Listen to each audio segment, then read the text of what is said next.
Time's up. Admiral. Here it comes. Fade in. When it comes to fans, it is a fan's right to have whatever opinion they want to have. You know what? There is a single reason why I wouldn't want to become a merman. I wouldn't have my penis anymore. What a waste of my jerk off. How dare you not finish? How dare you? Bella Downsy fingered Dora the Explorer on HBO. And he starts making Superman and bastardizes it, and they're like, oh my god, please come in my mouth. Oh my. You are... That's it. Writing that one down. Okay, hang on. I'm not on camera, though. Yeah, but it's not going to stop me. Yeah, that orc. Oh, yeah, I'm sure. He's tasty. I use it. It's great. It's great. It's fantastic. You have to understand the glory of a good back scratcher. I don't know. I didn't know what I was missing all these years. It's fantastic. I'm tired of hurting my left arm to try and reach around.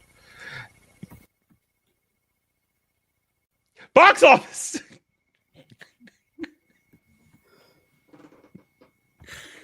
You're doing it to yourself. I am not responsible for the degeneracy of this stream. Look, I got no problem with the idea of punching me in the face with nostalgia penis. I get that. I understand this. I'm still jerking off in front of my console. And I remember I'm lying there and I'm crying hell because I feel it right here and it's got its like pincer jaws and I'm holding it like this, trying to fight it. And I'm going, help me. And my team doesn't hear me. And then someone else actually woke me up because I was actually going, help me. And I woke up and my hands were like this with the pincers trying to get in there. And that was it.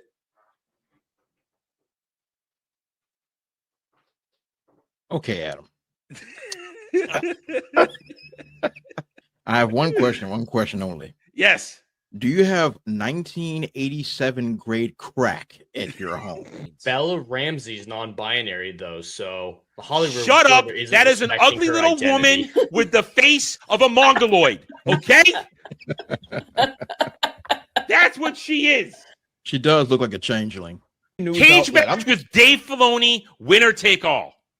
Oh, I'm gonna beat the living tar out of that bastard. That would be the most highly streamed Star Wars event in a decade. I will make mayonnaise out that white. All right, that would have been something to behold. But I'm so apathetic to Star Wars that this episode could have featured Yoda riding on a dildo being wielded by R2-D2, and I would have the same reaction. You undid the magic of Star Wars with that stupid film. That some dude just put that thing there and knew somebody can hit it with a laser blast? What kind of crack are we smoking? What kind of crack are we smoking? Not the to good say kind. that this was intentionally put there. So now you undid the sacrifice of the rebellion. If anybody could have just stuck their penis in there and peed in it, we'd be done. Impressive. Most impressive. I do not know if I am a girl anymore. I think I'm a they, them. What are you talking about? I dangled for too long there. That wasn't fun. Let that define it, because there was other stuff that defined all these franchises we love before the likes of Disney or Kurtzman or any other one took them over and, fucked them in the ear. So, in the ear. That it hurts. It would hurt. It doesn't just hurt. Oh my God. It would kill you. I'm heaven. Not the ear. I thought you said Star Wars isn't dead. Well, And you don't like that. No. That metaphor Disney makes Star it true. No, Disney yeah, Star Wars. Don't let them. And that's what you do to Disney Star Wars. That's what we're doing to Disney Star Wars now? When did this be about us?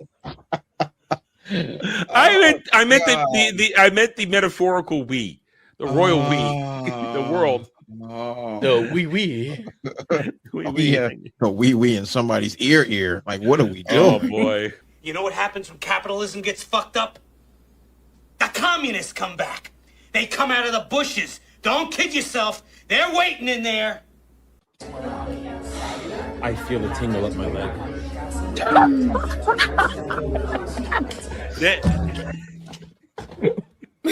second.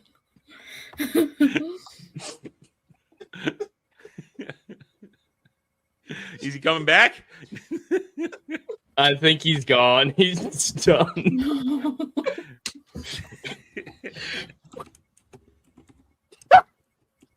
Wait, that was my attempt at being a Stan at that point. That was all I could muster. That's all he could do at that point. He was so exhausted.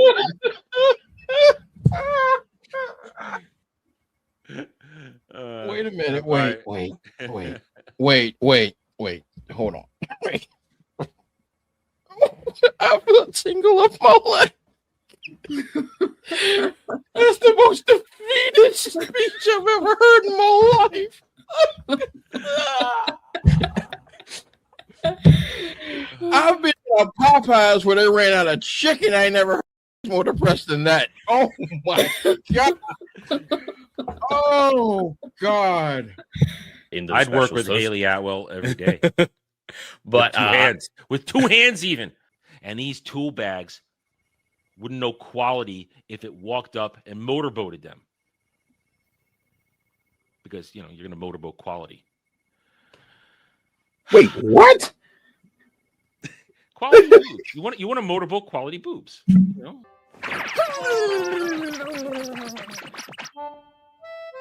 we go. All better now.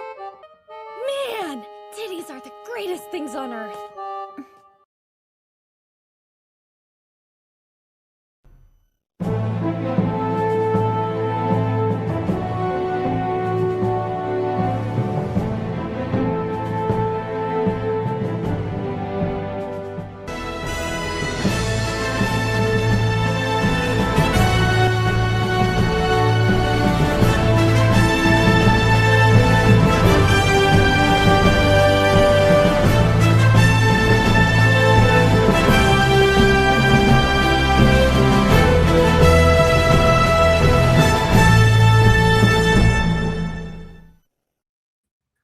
Getting a different kind of tingle today. Anyway, howdy all. Welcome back to the round table where you never know what's going to happen. You never know what's going to happen. Anyway, we do know what's going to happen today. We got a good one for you today. Let's say hi to everybody, though. Hello, Jed. I just saw you, so whatever. Yes, we did just see each other. Had a long conversation about Keanu Reeves. Apparently, my life revolves around him this last week. I watched Ballerina in my John Wick marathon for the first time, and actually, Ballerina's pretty solid. I think it's better than 2 and 3. It's Really? Absolutely, because it has a story that makes sense. There's an arc. The action's obviously better in 2 and 3, and if that's what you're going into the franchise for, totally understandable. But Ballerina was surprisingly good. But it bombed. It did bomb. It bombed hard. hard. Bombed hard. Despite the fact that Anna de Armas is a... Well, she didn't have her tits out, so that kind of hurt. Yeah, but she's still sexy.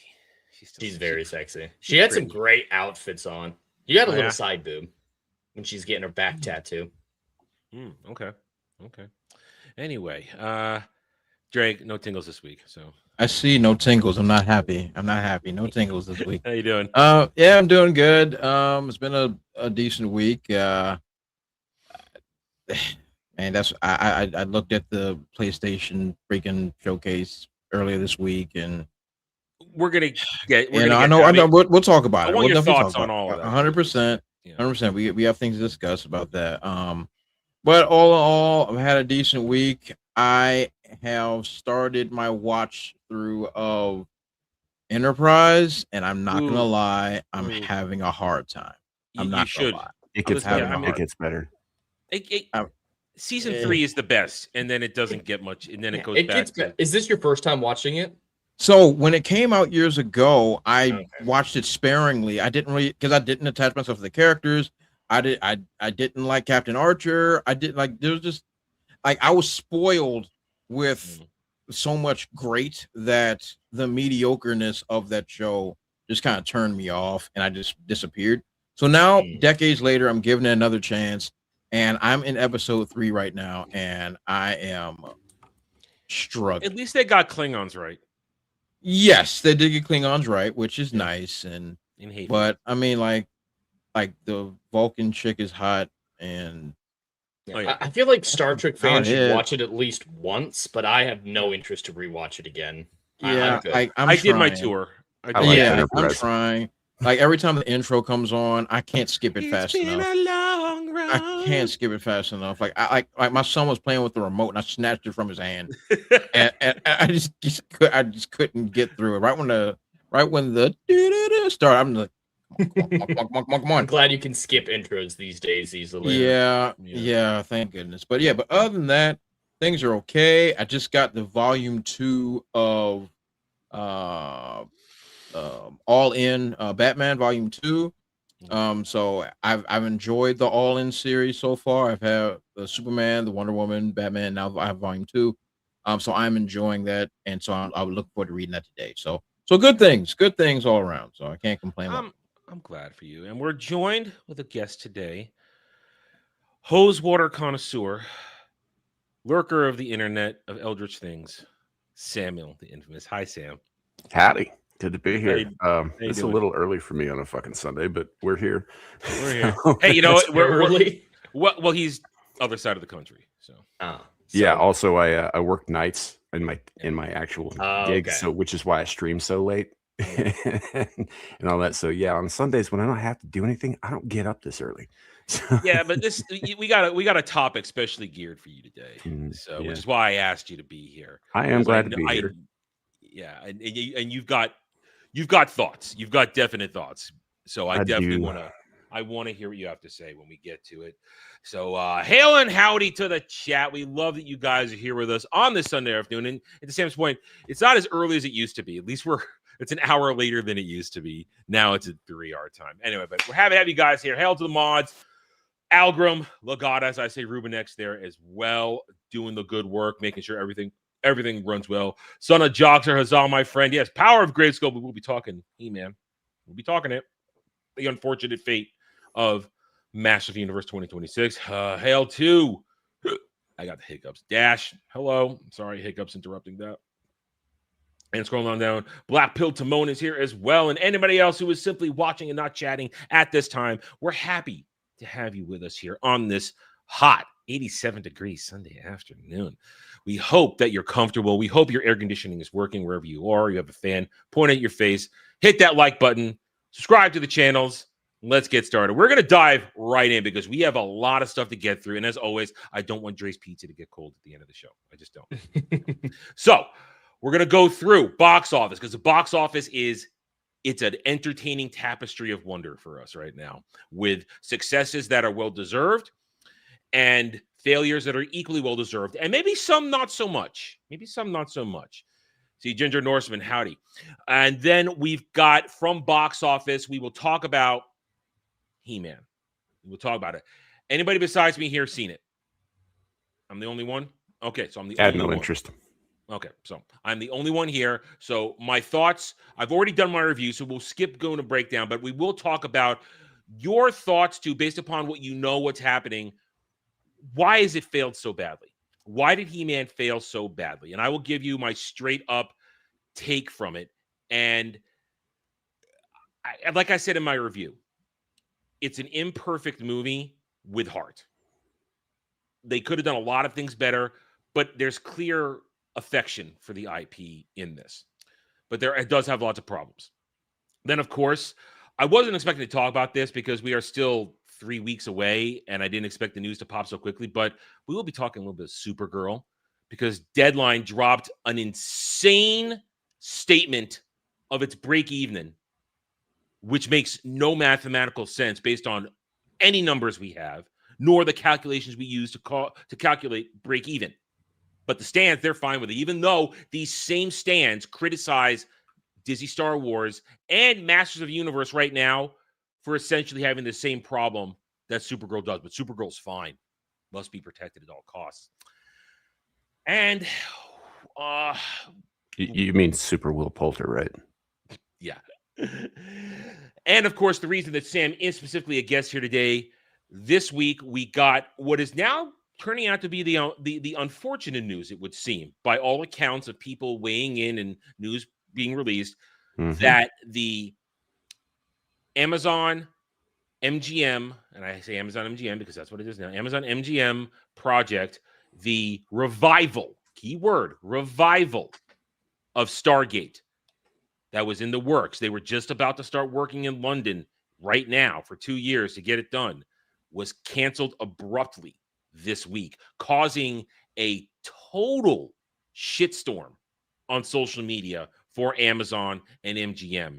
The backlash has been well beyond what I thought would happen. I mean, as the oldest Stargate fans on this channel or on the show right now, myself and Sam, we've been watching this shit forever, for decades at this point. We love it. Mm-hmm. But I didn't expect it to have the upswell of anger that we had now.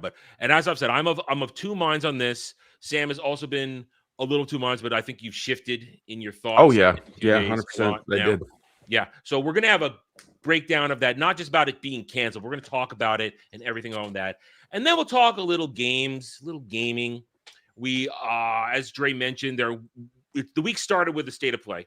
It started with the state of play, which, as usual, state of plays are shit. Just like they're always, all these things are always shit. It's the outside company announcements that are good. Game Fest on Friday night, a cavalcade of great titles. I know probably each one of us have our favorites out of this. I can probably predict, I think I have predicted already based on conversations, what our favorites are. We talked about it a little bit on Tryhards on Friday. We're not going to watch shows. We will go through it. I'll ask everybody what they're looking forward to from these announcements modes. And at the moment, Xbox is also announcing some stuff as well. So we'll add to that probably. But either way, we're going to dive right in. So once again, thank you everybody joining us today. Please hit that like button, sit back, relax, and let's get on with the show. Right, box office. Let's just start with the recaps, the fun recap part of it here. Congratulations, Obsession. Now being hailed as probably the most profitable indie horror movie of all time. It's at least in the conversation. Absolutely. If you adjust for inflation, there's a few others that would be there. But in this moment, with $1 million budget and with a 224 million gross, this thing has had incredible. Now, once again, Sam, did you see this one? No, I honestly I don't watch too much new stuff. You know that. Okay. I know, yeah. Okay. Well, I actually just bought my tickets to go see this. I'm going to go watch it tonight with my wife. Nice. We're actually really looking forward to it. But there is drama around it, Adam. Do you know about the drama? No. Yes. So the art director for the film, who worked 23 days, okay? That's how many days she invested in this film. She is complaining that she hasn't been given a high percentage of the box office. She agreed to $7,000 in the end. So she got $7,000 for 23 days of work with one short film as her resume. That's all that she'd done before this. This is why you make a deal for residuals. Well, that wasn't even in the conversation because Obsession was originally going to be released on YouTube for free. Oh, so everyone's contracts were without residuals even confirmed, and from the sounds of it, the studio or like the director is going to give out residuals, but that was never a conversation because they didn't think they'd even break even. This was a fan. This is life changing here. This is absolutely life changing. But yeah, she's complaining about how we live in this society where the people on the crew don't see as much of a cut as they should. And just decrying the capitalist society that is Hollywood right now. And it's just extenuating circumstances. You agreed to $7,000 for 23 days of work. That's really good. It's very good. And not to mention, like, once again, I hate to be this guy, but I'm just going to be that guy. These broads got to stop complaining. Yo, be thankful you got work. Like, I'm having it up to here, up to beyond my wide black nostrils. I just can't take it anymore. It's always some broad complaining about what she didn't get or what she didn't have and blah. And like, and Jed put it perfectly. This film was not supposed to have this kind of success. No. Period. It's not even remotely close on what they projected this would be. No one thought this was going to be a freaking smash hit to actually get releases in cinema. So yes, could she feel slighted? Sure, but it has nothing to do with the directors of the creative vision. It's got nothing to do with that. You weren't cheated. You weren't shortchanged. Yeah. The film caught lightning in a bottle, and you agreed to $7. So, just I mean, like if the director believes like, oh, he's going to throw you a little cash there, hey, be thankful. But Don't come out there complaining. That's not what the deal was. Yeah, you signed up, you got paid for your work, you did not have a residuals deal, and now, let's be honest, it's greed. It's greed, plain and simple. Absolutely. They see $200 million, $224 million in gross, which is essentially, at this point, literally $222 million in profit, net Which profit. is insane. Yeah. Now, Yeah, Uncle it's Sam's crazy going to money. take his cut. Of course. Sam's But going to take his cut. billion-dollar I'm not movies seeing any of that. are jealous of this. Yeah, everybody's jealous of it because we talked about this 2 weeks ago. This is the lesson that needs to be learned. Keep your budget small. Now, we don't expect everybody to keep their budget at $1 million. No, but even Backrooms, which is doing insanely well, had a $10 million budget, and it's still raking in bank right now. Yeah. So both Backrooms and Obsession, only adding theaters, making money hand over fist. Granted, this had Backrooms. That's a 68% drop from its opening, but that was a massively unexpected opening weekend. Mm-hmm. So they've made their money already. So that's not the same 68% drop that Mando and Grogu had. It's a different kind of 68% drop because with $10 million on $195 million, they've made $180 odd million in net profit. So it's called success. There's nothing wrong with it. And yet the Disney Star Wars stands will say, why are you acting like Backrooms is a success with the same numbers as Mandalorian? Mm-hmm. They still refuse to learn gross versus They net. don't understand it, which we're going to get into that when we get Supergirl. And now these were the fun two of the primaries that are at the top. These guys these guys are holding it. Now for the sad stuff. First, because it's came before it. Good old Mando and Grogu. Another hefty drop. Essentially 60% drop from last week's 70% drop. Guys, look, they essentially took it out of 1,000 theaters this weekend. Damn. Third week of release in 6th place. Look at this. Goodness. Its highest gross this week was just 4.3 million. Failure. It's going to cross 300 million, but that's where it's stopping. It'll be between 3 and 350, just like I said. Its ceiling was always 450, but it's not going to get there. That was its ceiling. But I predicted. I thought it would get over 400, but damn, this is just impressive failure. Failed miserably. But Adam, they had George Lucas's approval.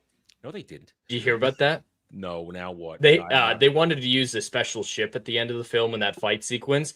And George was actively putting it in his new museum, so they had to get his permission to use it. So they're saying, "See, he approved of everything in the film." That's that twisting of logic where they all had to say, "Oh, it's #1 in Spain." Who gives a fuck if it's #1 in Spain? You didn't get George's permission. You got permission to use a prop.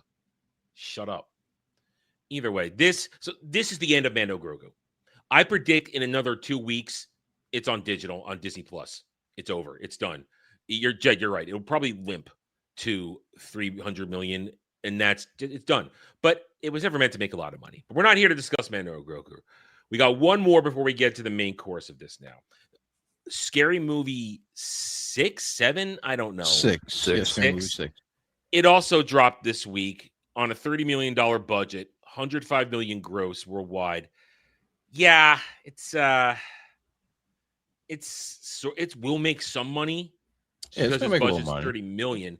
But well, 30 million, it's already in profit. Yeah, it's already in profit. Yeah. So 3.5. Yeah, it's in profit. Sorry, yeah. So it's in profit, but it's not exactly being hailed as a great return to this franchise, which I personally don't like. I've already stated that many times. But it's doing really well. It had a lot of sold out theaters, and from what I've heard, the word of mouth was good, and it was back to form. Like they were making jokes that most people didn't expect could be made these days. So it was still pushing the modern envelope, not pushing the envelope from 20 years ago, of course. But yeah, from what I understand, people are very happy with it. So I'm glad that it's successful, but I'm not a fan of this franchise. I've heard mixed. I love jokes from some of the movies. I can't stand 2 for some reason. The little hand joke just goes way too fucking far. It's half the movie. It's funny in the first. It starts out funny, and then it's like, I get it. He has a little hand. I get it. And then after 2 hours, I'm like, can I cut off his little hand just so you'll shut the fuck up about it? But yeah, no, they're enjoyable. Yeah, they're just- I've never liked them personally. I don't really like the franchise. Look, I I like think the first two movies. I like the 1st Mhm. two. I enjoyed them a lot. Coming up, I think they're classic like comedy parody. Like without the Scary Movie franchise, you don't get good parody films out that from the newer generation. Of course, they ran that into the freaking ground. Oh yeah, they over the revived it. decades or whatever. They Yeah. revived it. The glory days of Leslie Nielsen were basically over Yeah, by that point, exactly. and they brought the parody back. 100%, 100%. So yeah, so they did a great I can job agree bringing with this stuff back. But I haven't seen. I plan on seeing this one. I plan on Mm-hmm. seeing the 2026 Scary Movie because I like the original two, and they're bringing everybody back. For me, I think it's a nice little swan song of just seeing all. Yeah, of don't our do old anymore. friends again. Don't do Yeah, anymore. I think Stop should be here. Well, here and there, but unfortunately, this one's going to make money, and they're going to make because I don't think it makes look- much more though. Really. No, but this Adam, is think just about it. 1 week. This is first week and it's in profit. How many Yeah. films have we yeah. even seen that for? I How know. many- I how think many I'm a little biased. That's my thing because I don't Yes, like you're a biased Jew man, and you should be ashamed of yourself. But And he- but he- but this the is thing is- Wayne Brothers, right? The Wayne's Yeah, brothers. well, it's yes, Marlon Wayne's and- Yeah, brothers. the it's Wayne's Marlon brothers. and So Sean. they've talked about the next film they want to do if this one is successful is White Chicks 2. Wait! You telling me that Keenan Ivory didn't have anything to do with this movie? No. From what I Keenan has understand, never- Keenan Ivory didn't. do Keenan anything, hasn't from what done I understand. anything in 20 years, essentially. I mean, He he's was just the only managing. reason the original ones were successful. in my 100%. opinion. I agree with that. 110%. I mean, here's how I have always classified the Wayans family. Keenan is the big picture genius, the mogul. He Yeah. understood within living color. He saw a way in of sketch comedy that wasn't being done. Yeah, he made that And- shit work. And he's a great writer, and he's a great director, and he has vision. Damon is the funniest of them all. That's Damon fair. was the comic genius. Yeah, I would say that. Yeah. And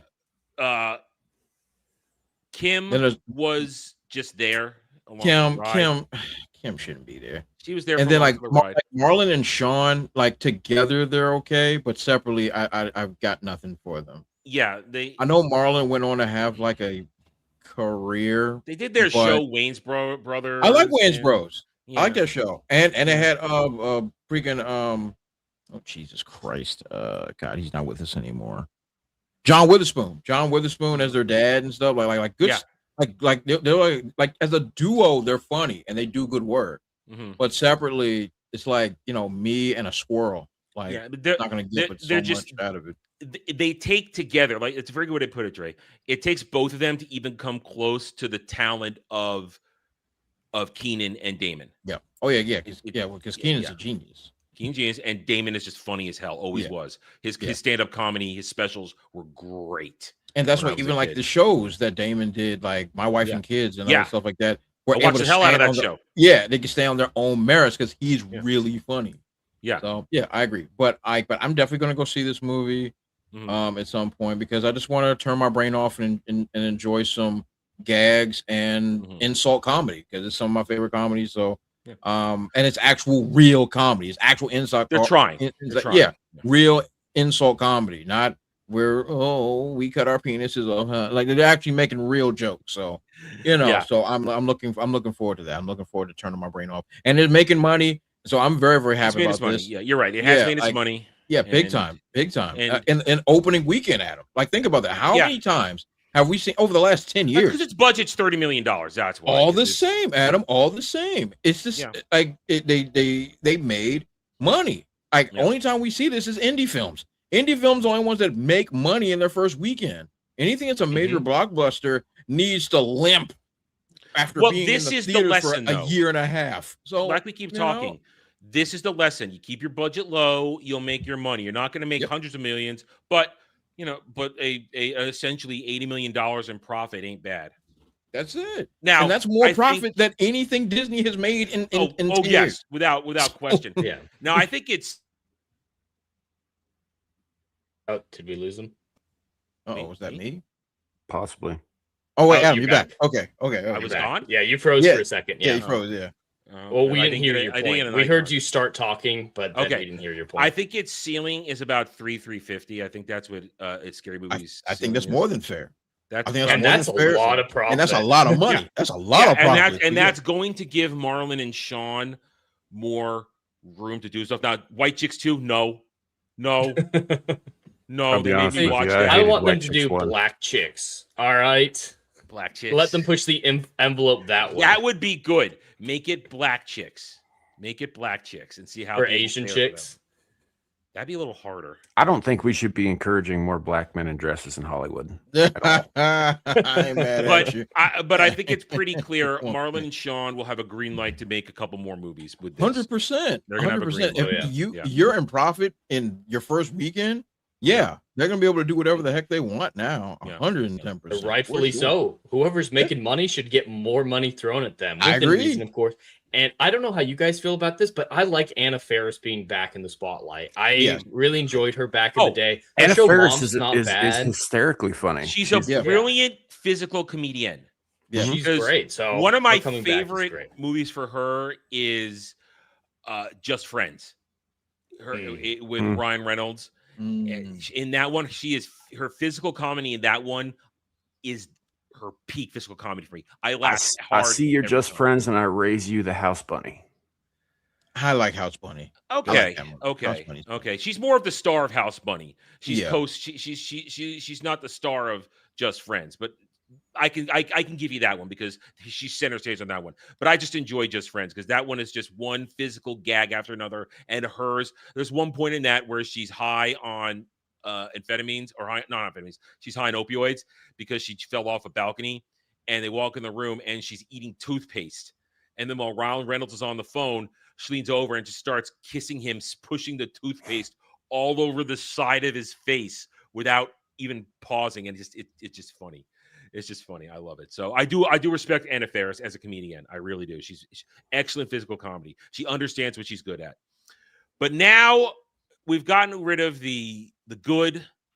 Mando is the bad. Scary movies, that's in the good. But now, unfortunately, and I say this with true emphasis and true meaning, it's unfortunate that Masters of the Universe 2026 is literally a bomb out of the gate. Essentially 170, they say 170 here, others are saying 200. We'll just go with the 170. With a substantial marketing campaign. So this thing had at least $50 million of marketing put into it. Oh, easily, yeah. With a worldwide opening weekend gross of just $54 million. Bomb, not flop, bomb. People will be fired at Amazon over this, at MGM over this movie. Now, briefly, I did my review the other day. It is up for those who want to go check it out. Nutshell of my review, as I said a little bit before, an imperfect movie with heart. Nostalgia-wise, it looks like Masters of the Universe. It feels like it, but it's missing a certain je ne sais quoi. It's missing an emphasis on what made those characters great. The recharacterizations of how the characters portrayed in the movie, that's where my biggest bones are to pick with this movie. I don't like everybody's portrayal. I don't like it that I appreciate it that the movie is completely self-aware of what Masters of the Universe was as an 80s property and beyond, that it's very, very self-aware of the memes from the internet. It's very self-aware of kind of the jokes that exist around it, but it's too self-aware. It's too self-aware. But it does get one moment. I didn't talk about my review, but I saved it for today. Has a very cool moment where in the first act where Nicholas Galzatine's Adam, he's working out in a gym, and somebody comes over and says, "You're in my spot," and it's Dolph Lundgren. And Dolph Lundgren basically he asks him, "How can I'm new to this. Can you tell me what to do?" And Dolph Lundgren gives him advice while lifting weights, and then he says, "Good journey," which is what they said in the 1987 Master Universe. So I give the movie a definite bit of respect for honoring Dolph Lundgren as He-Man, giving a moment there to a nice little shout out there. But as I said, the movie, it's a little all over the place. Some people are praising Jared Leto. I don't like his Skeletor personally. I think it's a little too much 1980s and hamming it up a bit too much while attempting to be sinister at the same time. Nicholas Galzatine, he's okay, but he's too much Adam, not enough He-Man. And even when he is He-Man, let's see, what's her name? Camila Mendez, super fucking hot, but her Tila essentially is just badass the whole time and unapologetically and very rude to Duncan Man-at-Arms, played by Sir Idris Elba. I still do not like the race swap, but Idris Elba, he's kind of just there, and he's speaking with an American accent, which, as Jed knows, I don't like it when the Brits speak with the American accents. You might as well just be British the whole way. But I don't like it that he's essentially PTSD Duncan for half the movie. And he never really fully recovers, and they never really address the disrespect that Tila shows to Duncan the whole time. And Allison Brie is a total miscast as Evelyn. She might as well not even be there. She might as well not even be there. The one I was looking forward to. She might as well not even be there. She's very few lines. She's there. I mean, she looks good. Allison Brie's hot, but she's kind of just nothing to it. I don't appreciate how they treated Randor in this. I don't appreciate that. And Marina Baccarin as a sorceress, she's just kind of there. She doesn't do much, and they don't really lean into her character at all. They basically surface all the characters, and they treat the masters. I'm not calling them the Royal Guard. They're the masters. They treat them rather carelessly. They make them all easily beatable. These are the heroes of Eternia. These are guys who can topple small armies with their abilities, and they roll over. They're beaten pretty easily by all of Skeletor's goons until He-Man rallies them at the end. And it's still a fun movie, but it's just missing that take it a little more seriously. And also the writing, it's very modern day in terms of dialogue and colloquialism. Man-at-Arms shouldn't be saying ass all the time. Should not be saying ass. I do need to ask you a question, Adam. The viral image of Skeletor dressed as an office worker on Earth, is that actually in the movie? That's he's mind effing He-Man at that point. He's not it's a soft. That is a real image, though. That's an image from the movie, because at that point he's trying to break Adam's mind by bringing him back to his low points on Earth, where he worked in a very DEI socially conscious office as an HR person, where his bald black lady boss was very demeaning to him all the time. So what you're saying is that Adam was in fact part of an even greater evil than Skeletor in his words. And the movie makes fun of that properly. They do. I mean, the movie, people crying that the movie is massively woke. There's a little agenda in there when it comes to Tila and a couple of small. Well, she was inspired by Rey and the sequel trilogy. And a random character, which I've done my research since my review, because I missed it in my review. A random character they pulled from an obscure comic panel called Dina, who is just a bitch, but she's a badass, but treated Adam like shit when he was a kid and has no wrong. So there's a couple of pro-feminist shit in here, but it doesn't break the movie. It's just like, why are you doing this? And why is Roboto voiced by Kristen Wiig? Why is Roboto voiced by Kristen Wiig? There's no I didn't know that. For that. There's no reason for that. None at all. So I would go so far as to say that all of HR is pro-feminist bullshit, but yeah. But they make fun of the HR thing, which is they make fun of it. They're not holding it on a pedestal in this movie. But the point is this, bottom line, it's a fun movie. And at the end, spoilers, they give you no Orko until the final, basically moral lesson of the episode. At the end, you get Orko at the end, and you get She-Ra. You get a She-Ra tease at the end as well, which I said they needed to do, and they did. Good. And everybody looks like they're supposed to look in terms of their costume designs. They didn't shy away from 1980s glory. But it wasn't quite enough. That's why I gave it a 6.5 out of 10. It's good. I recommend people go see it just to see it and see what it's about, especially if you enjoy He-Man and like He-Man lore. But it really didn't land. And here's the proof in the pudding. Now, I don't know if it's because of pretty bad word of mouth. I don't know if it's because of the marketing. But I'm going to ask you guys this question now. I mean, the only one that's seen it, but from what you've seen, what you've appreciated, or not appreciated, what you've absorbed, why do you think this movie is bombed like this? I think it's mistimed. Okay, go ahead. I think it's come out too late. The nostalgia just isn't there, especially after what Kevin Smith did to the fucking property. Right? It's just, if they'd done this like 10, 15 fucking years ago, yeah, Gen X would have been all over this shit. They would have been. But at this point, right? we're sitting at a point where we're just like, okay, anything new comes out is going to be shit. Anything after Kevin Smith did is going to be, is leaving me a bad taste in my mouth. I just think this was too late. That is a perfect point, because Kevin Smith's 2 seasons were terrible, abominations. And Dre, you were the one who understood Barbie when it came out. Absolutely. And you said it had one of the greatest marketing campaigns of all time I have ever seen.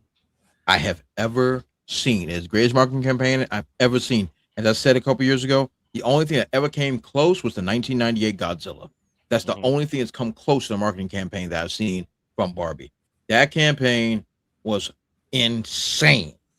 This campaign, however, one, I definitely didn't have the same funding or same backing. And Sam actually made a really, really good point about what our illustrious King of the Nerds did a few years ago to this franchise. And I'm just gonna be straight up as I can. Does Masters of the Universe hold water anymore?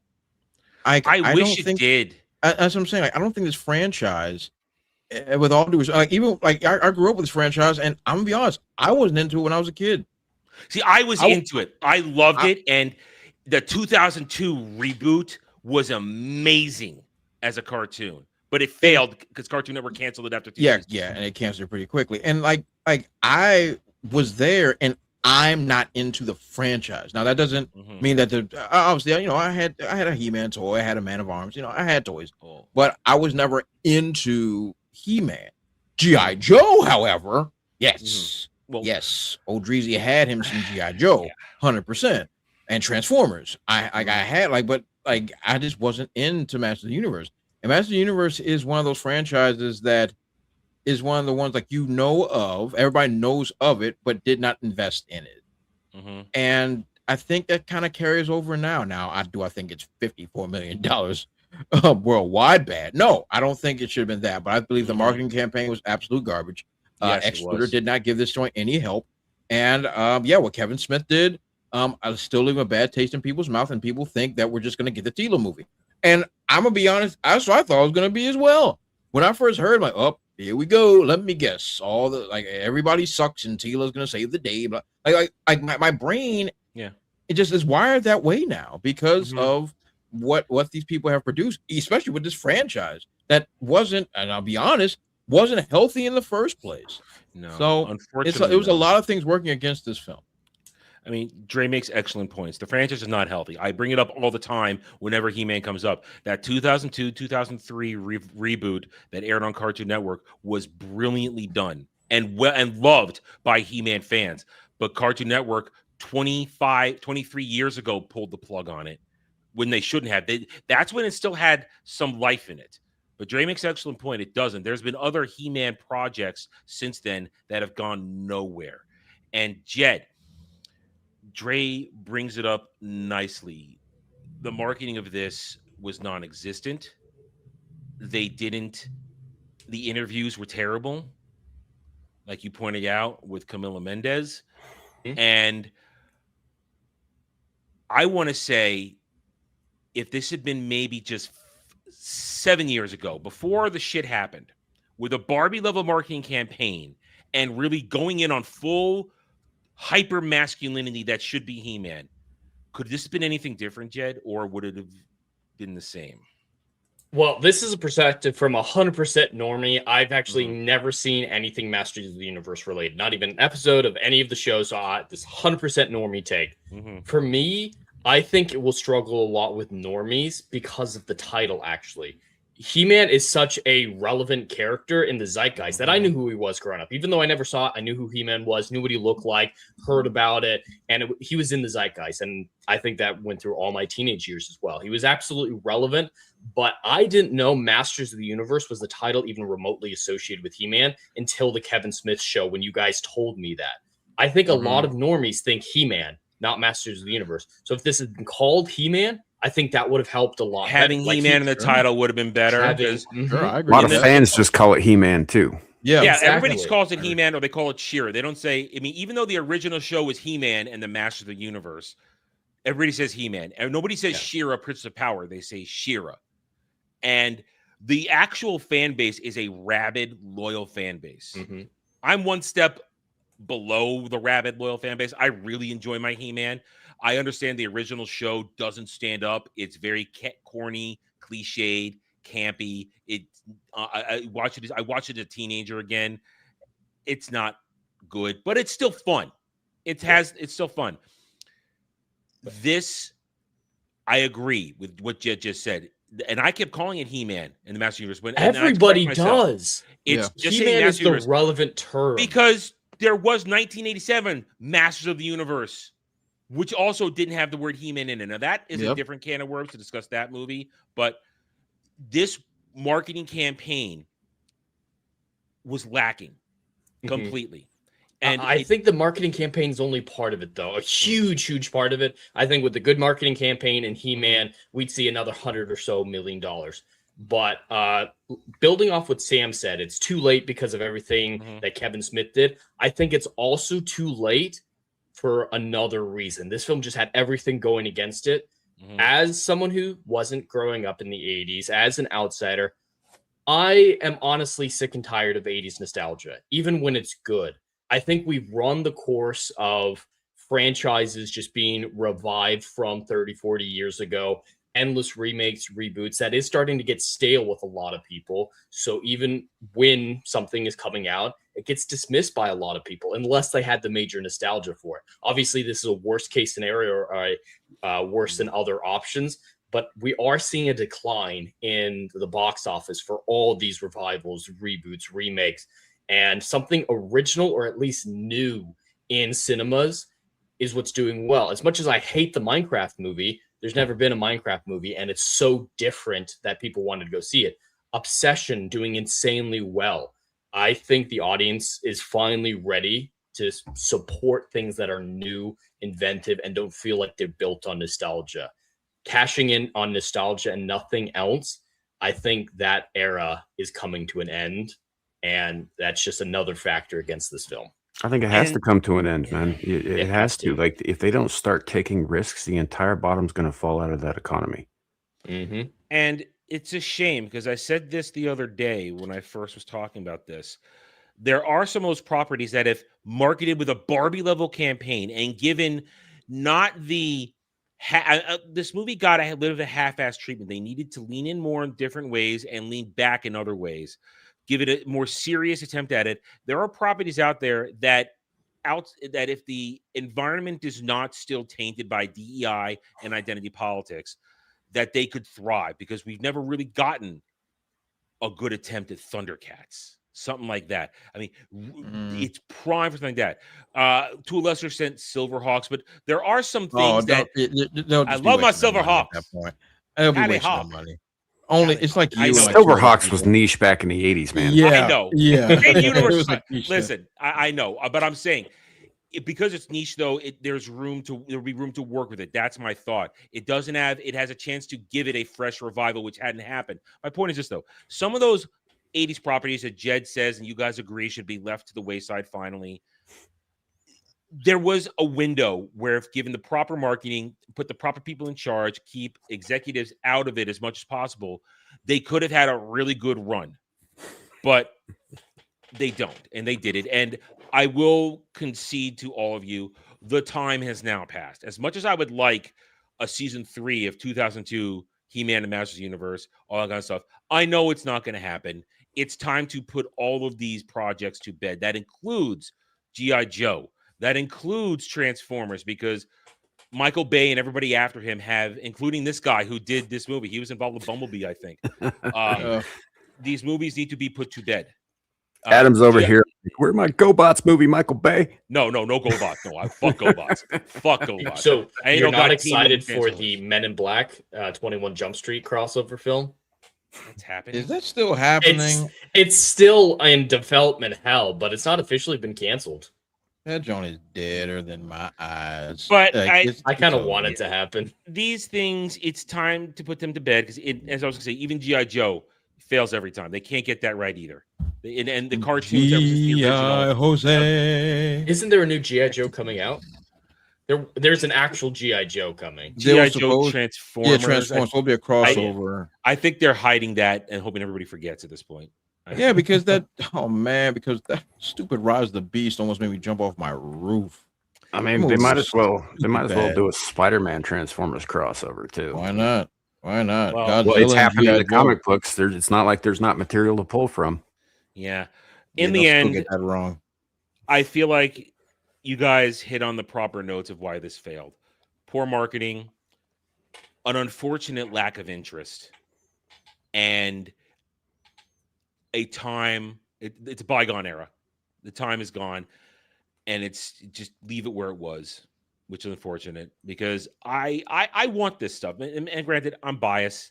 This is my childhood. I'd like to see it get a bit of a renaissance, but I guess too bad. And it's unfortunate because it's not a bad movie. It's getting a lot more hate and criticism than I think is necessary. Just criticize it properly. Don't criticize it for things that aren't there. Either way, Master of the Universe has failed. I wouldn't be surprised if they pulled this thing after week 3 from the theater. Amazon just that says, wouldn't surprise me at all. going to At this Prime. point, yeah, there's no Prime. point. All right, there we go. Now, with the current box office discussion in the bag, we got another box office coming up. We are literally 20 days away, 19 if you take one away today, including today, from a little premiere. And I'll, even though he didn't direct it, I'll still call it James Gunn's Supergirl. You know, we talk about this every week, and I keep forgetting this movie's coming out. Yeah, June 26th. June 26th, sandwiched between Toy Story 5 and the next Minions movie.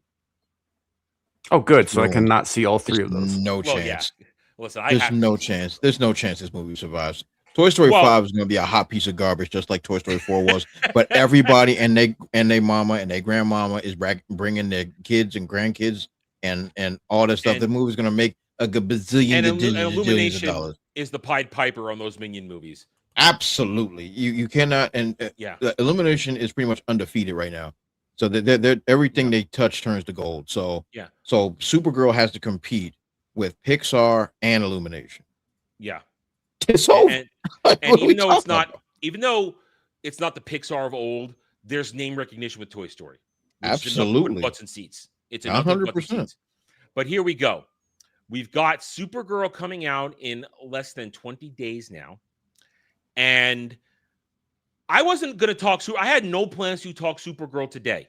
We already talked about its projections last That's weekend. a lie, Adam. You're always ready. No, I'm ready. I just wasn't going to because there was nothing new until 2 days ago when Deadline decided to, for some reason, report that Supergirl's budget is $175 million. I'll believe that, but we'll play by their rules. We'll play by their games.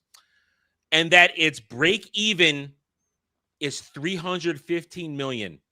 Who wants to math at least? All right, quick. Who wants to math 175 times 2 without just that? I'll do it. I got my calculator. Right. Go ahead and math that. I know the answer, but I want to play it up here. 5 times 2 equals 350. Yes. Yeah. So even doubled. That 315 doesn't line up. Can anybody explain to me where 315 possibly comes? Because also, where's the marketing if it's break even? And they've marketed the hell out of this movie. I'm predicting that this marketing. Oh, first of all, I think this standard production budget is $200 million. And he stopped lying. $200 million minimum. Yep. And I think that there is at least $100 million in marketing. For sure. Easily $100 million. Yeah, I think the break-even point is going to be about 600 in reality. Yeah, so like Superman. So I'm going to go ahead and just say, just for the sake of simplicity, with 300 million total budget and times 2, so we're looking at $600 million. And I think that makes more rational sense, because you're going to tell me the entire budget is $175 million. It's a CGI hot mess. Like, come on, don't do that. But even if we play by the rules, 175 times 2.5, yeah, that's 412. I did the math, or 437, something like that. It's 437, 412, something like that. Yeah, 4 to 450 break-even point. Yeah, the break-even is between 4 and 450 by standard 2.5 rules. This 315, it makes no sense. But the stands are gonna. Well, they love it because it's an excuse. That's all they ever need is an excuse. Yeah. Sometimes not even that. Our favorite, Moonlight Warrior. He's so upset that everybody's criticizing this when, as I pointed out repeatedly, he was very critical of Mandalorian and Grogu's 180 budget and its flopping numbers. And he's very critical of Masters of the Universe with its $170, not $200 million. We looked at it, it's $170 million budget. Production it's budget. an exact comparison to Supergirl, and he's acting like they're completely different situations. Yeah, but it's hypocrisy. And we got this guy here who popped on my radar. Supergirl, and only because he quote tweeted Gary. It's the only reason I know this guy exists. Supergirl's already generated a substantial amount of money from its brand deals before it even made a cent at the box office. Don't do that. So if they're not mentioning marketing costs, it's safe to assume its brand deals covered the cost. Easy concept unless you're a grifter. One, they never tell us the marketing unless a trade sniffs it out. Unless a trade like Hollywood Reporter, which they've done in the past, which they did for Superman 2025, unless they sniff it out, we never know, which is why I multiplied 2.5. And Dre, you're shaking your head. Here we go again. Oh, it made brand deals. Merch is selling. I walk around out there. Ain't no little girls walking around with Supergirl gear. Nope. And definitely ain't no boys buying out Supergirl gear. Ain't Absolutely happening. not. Well, not happening. And the bigger thing, prove to us it has these brand deals. Maybe you can't exactly prove that it covers the marketing, sure, but just tell us where this obvious thing is coming from. They can't. They can't. No receipts. Can't do it. Both. Now, but we do have facts and logic behind our own defense here. I reported on this about earlier. It was last week. Talked about it when Washington Times reported on the projections of a 47 million to 65 million opening weekend. Worse than Mando and Grogu. Worse domestically. Well, after Deadline dropped their little 315 bomb, they themselves came out and said it's tracking to a 55 million plus opening weekend. That's crazy. Even that's crazy. That's insane. It's worse than Mandalorian and Grogu. Yeah, and they're trying to run out there. Hang on, I didn't have it up here. Let me. I really hope that if these numbers being true, it won't even reach that fake break-even point. If it doesn't reach that fake one, I'm gonna laugh so hard. And we have other things. I forgot to add one thing real quickly here because it's funny how they want to tell that when tickets went on pre-sale the other day, they were all talking about how it's selling out in theaters. You know what else sold out in theaters? And we all know this. We were watching this one happen. Yeah, so did The Flash. Oh my! In its pre-sales too. Yeah, how did that go? How did that work out? Failure. Those people are still trying to find Ezra Miller's body. Nah. They have no idea where that man is. Nah. So we go back to this then. We go back to it here. And where we know Deadline has already said it's not going to do much more than that. They're living in this weird reality. Early tracks is just Supergirl's off to a strong pre-sale start. No, it doesn't matter. If you're saying 60, 74, that's still less. And this is after the pre-sales and after this. Also, if they're sending out after what I just showed you with Deadline, there is no way, as Jed just said, there's no way this makes $315 million. It maybe makes 300. If it's tracking lower than Mandalorian and Grogu, and there will not be good word of mouth from this. There will not be. I mean, Jed, you told me about it. I went and saw it later. That clip of David Corn's wallet going up to her. And, all right. Have you seen that clip is embarrassing. Yeah, I've seen it. That clip is very embarrassing. I don't like Corn's lore. You don't like? Oh no, that is not Superman lore. Let's get that out the way. That's James Gunn nonsense. What I was gonna ask is it Superman lore that he gets his suit, like is his suit Kryptonian?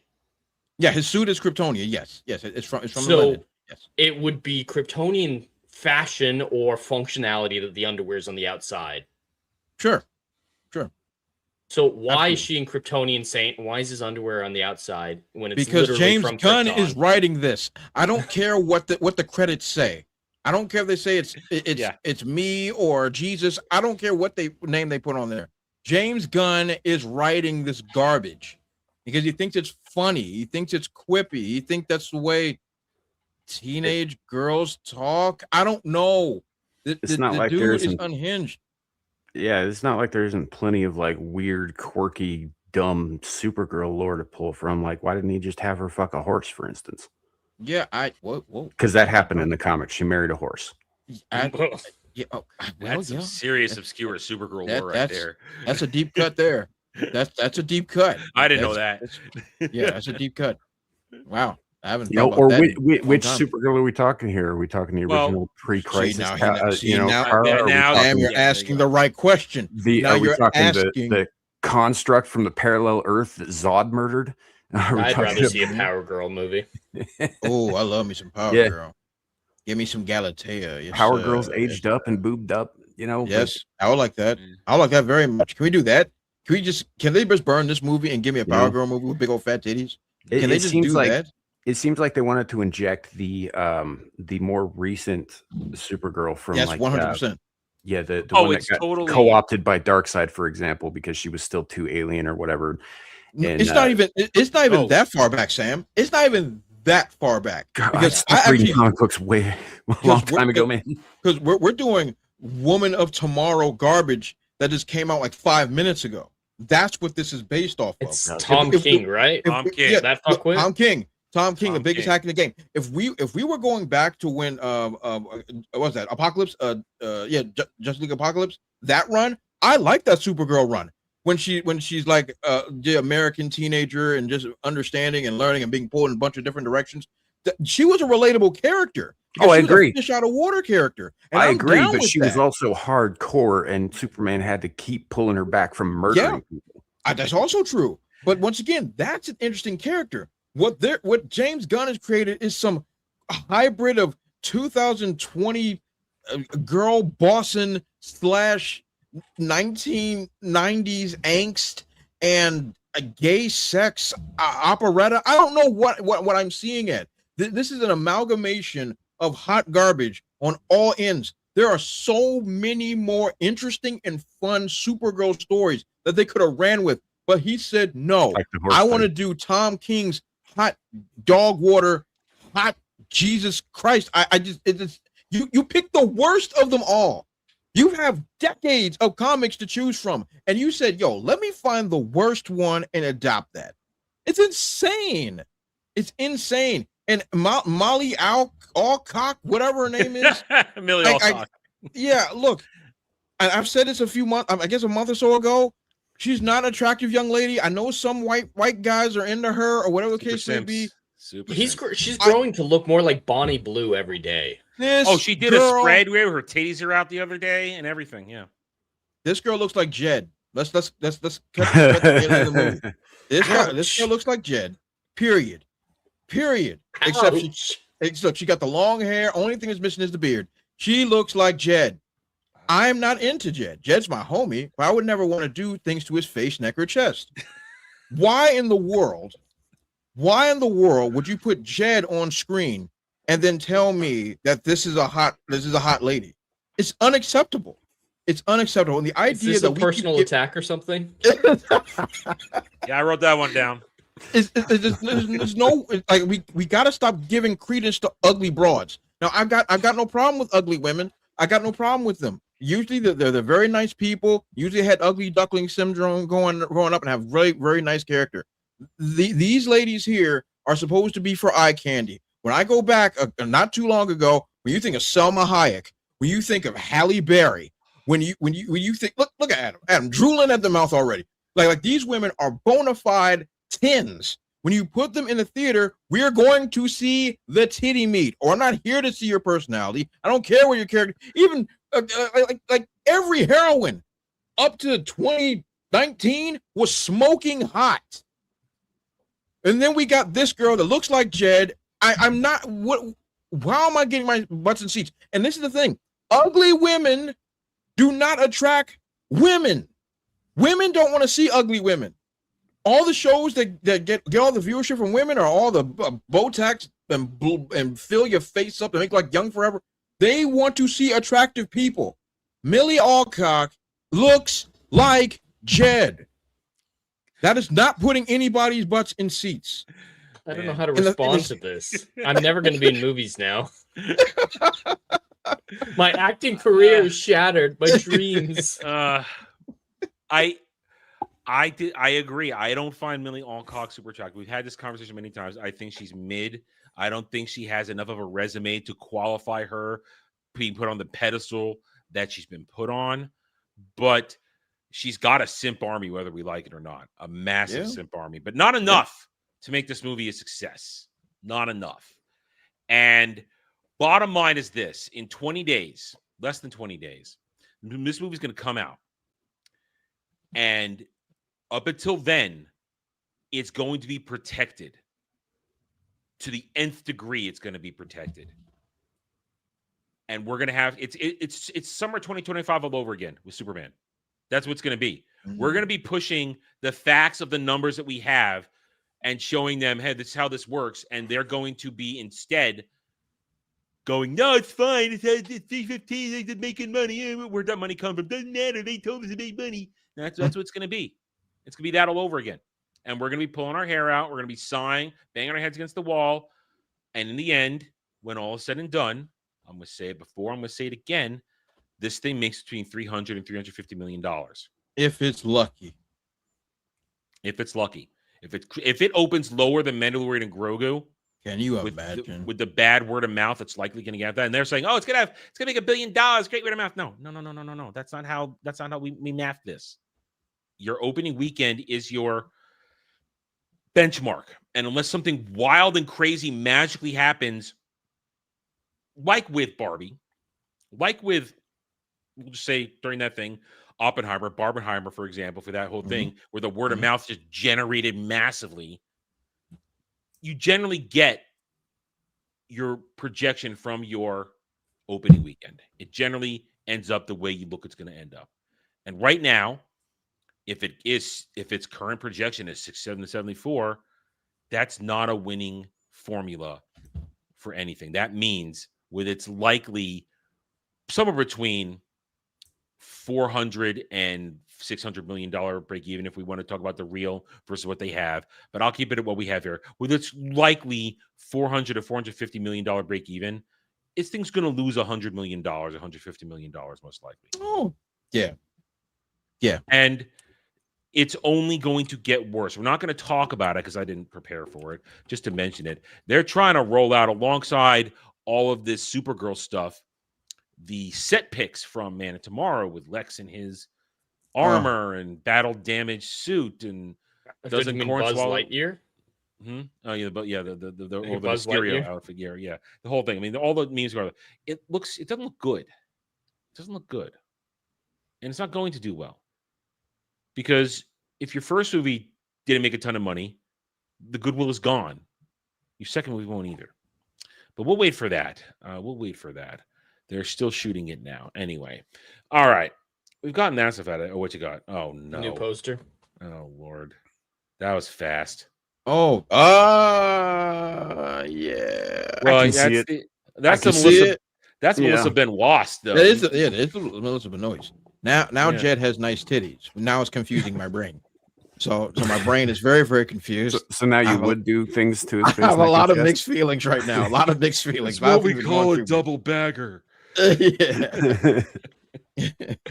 Anyway, all right, let's move on. Let's get to the main event now, what I consider the main event discussion. Okay.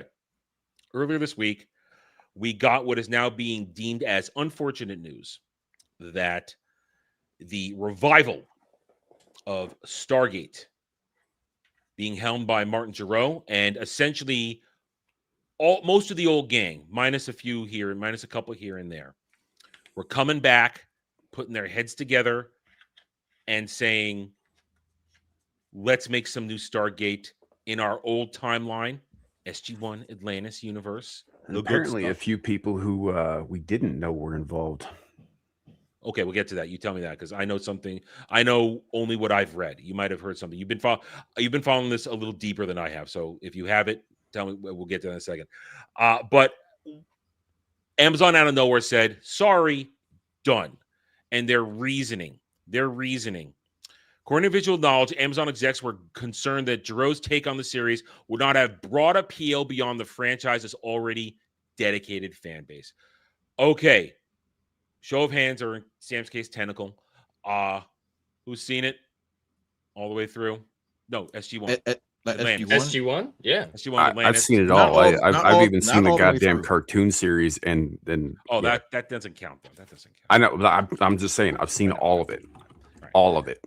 All right, but here's so Jed is new to the series. He's only been in it about a year or so now. Sam and I have been watching this thing for well over 20 years at this point, religiously since the late 90s when the show started after the movie. After that, Dre, you dabbled at all or no? Yeah, I dabbled. Like when the first movie came out, I was there for the first movie, and I watched 30 years. Yeah, it's like 30 years ago. Yeah, and I liked the first movie. Yeah, and I liked where I saw from SG1. I didn't follow SG1 as much as you guys did, but from when I watched in passing, I enjoyed the series. I enjoyed it, and like I have family that's really into Stargate. So you have enough evidence that you know how powerful this franchise. Oh yeah, the fan base is no dedicated. Joke. Fan base. Oh yeah. Very dedicated fan base. 110%. Absolutely. And Jed, you are a recent convert. Yes, very recently, and yes, I'm rewatching SG1. This first rewatch, but yeah, last year I went through the entire franchise. I went through all the shows, even Universe, and now I'm doing it again with Rachel. We watched the movie. We're in SG1, and I don't know if she wants to watch Universe. That's the one that we might not watch together, but we're definitely going to watch Atlantis together. It's becoming a top tier franchise for me, and I get why people love it so much. Yeah. So we got this, and yes, there was a cartoon series. I didn't see it. Has no relation to the only thing it had to do with was that there was a Stargate in it. It takes place in the future. It's about a team that gets lost and does like the whole sliders thing, trying to get from world to world to get back home, sort of deal. It was called Stargate Infinite, I think, and it was on Saturday morning cartoons for a minute back in like 2001 or some shit. Yeah. It's hot garbage. Yeah. It's horrendous. It's not worth your time at all. But I have seen it. Yeah. And Brad is right. At some point, Stargate does make its way into Wormhole Watch almost every week. Usually because it's Hitman's fault, because we have to compare it to something so that he doesn't lose his mind over anything. Anyway, but point is, so this was their response, and right away, Sam. That is the most inane reason to cancel anything. Oh, you don't want to excite the core fan base. So some of that was straight up lies. What was told to Variety about that? They didn't want to. They obviously weren't planning on catering to an established pushed fan back base on that big time. Yeah, but what Malazzi came out and said, he's like, we didn't say anything about not making this for new people too. Yeah. In fact, we've always had that in mind. And as honestly, if you're making a product that you want people to watch, you should, gear it towards, yes, please your old fans. You also want new viewers. I'm not saying modern audience. I'm just saying new viewers.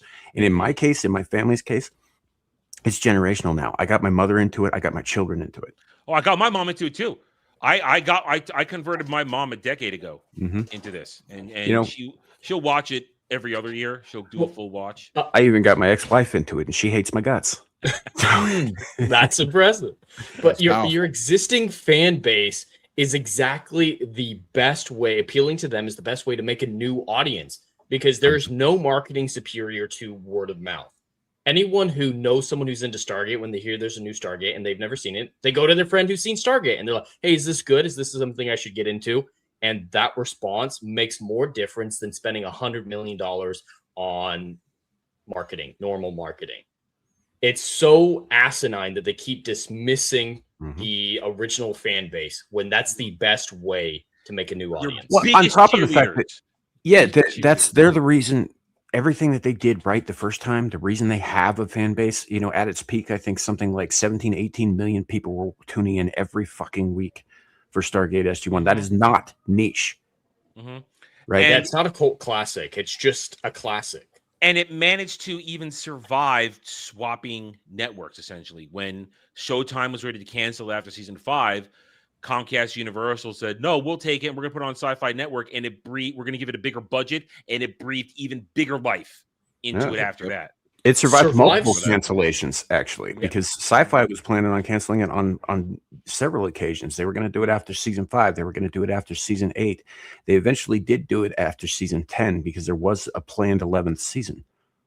And But they survived that, and they survived replacing the lead character. That's always a very difficult one to survive. That was a calculated thing, and I always say it was a brilliant move. Farscape had just ended.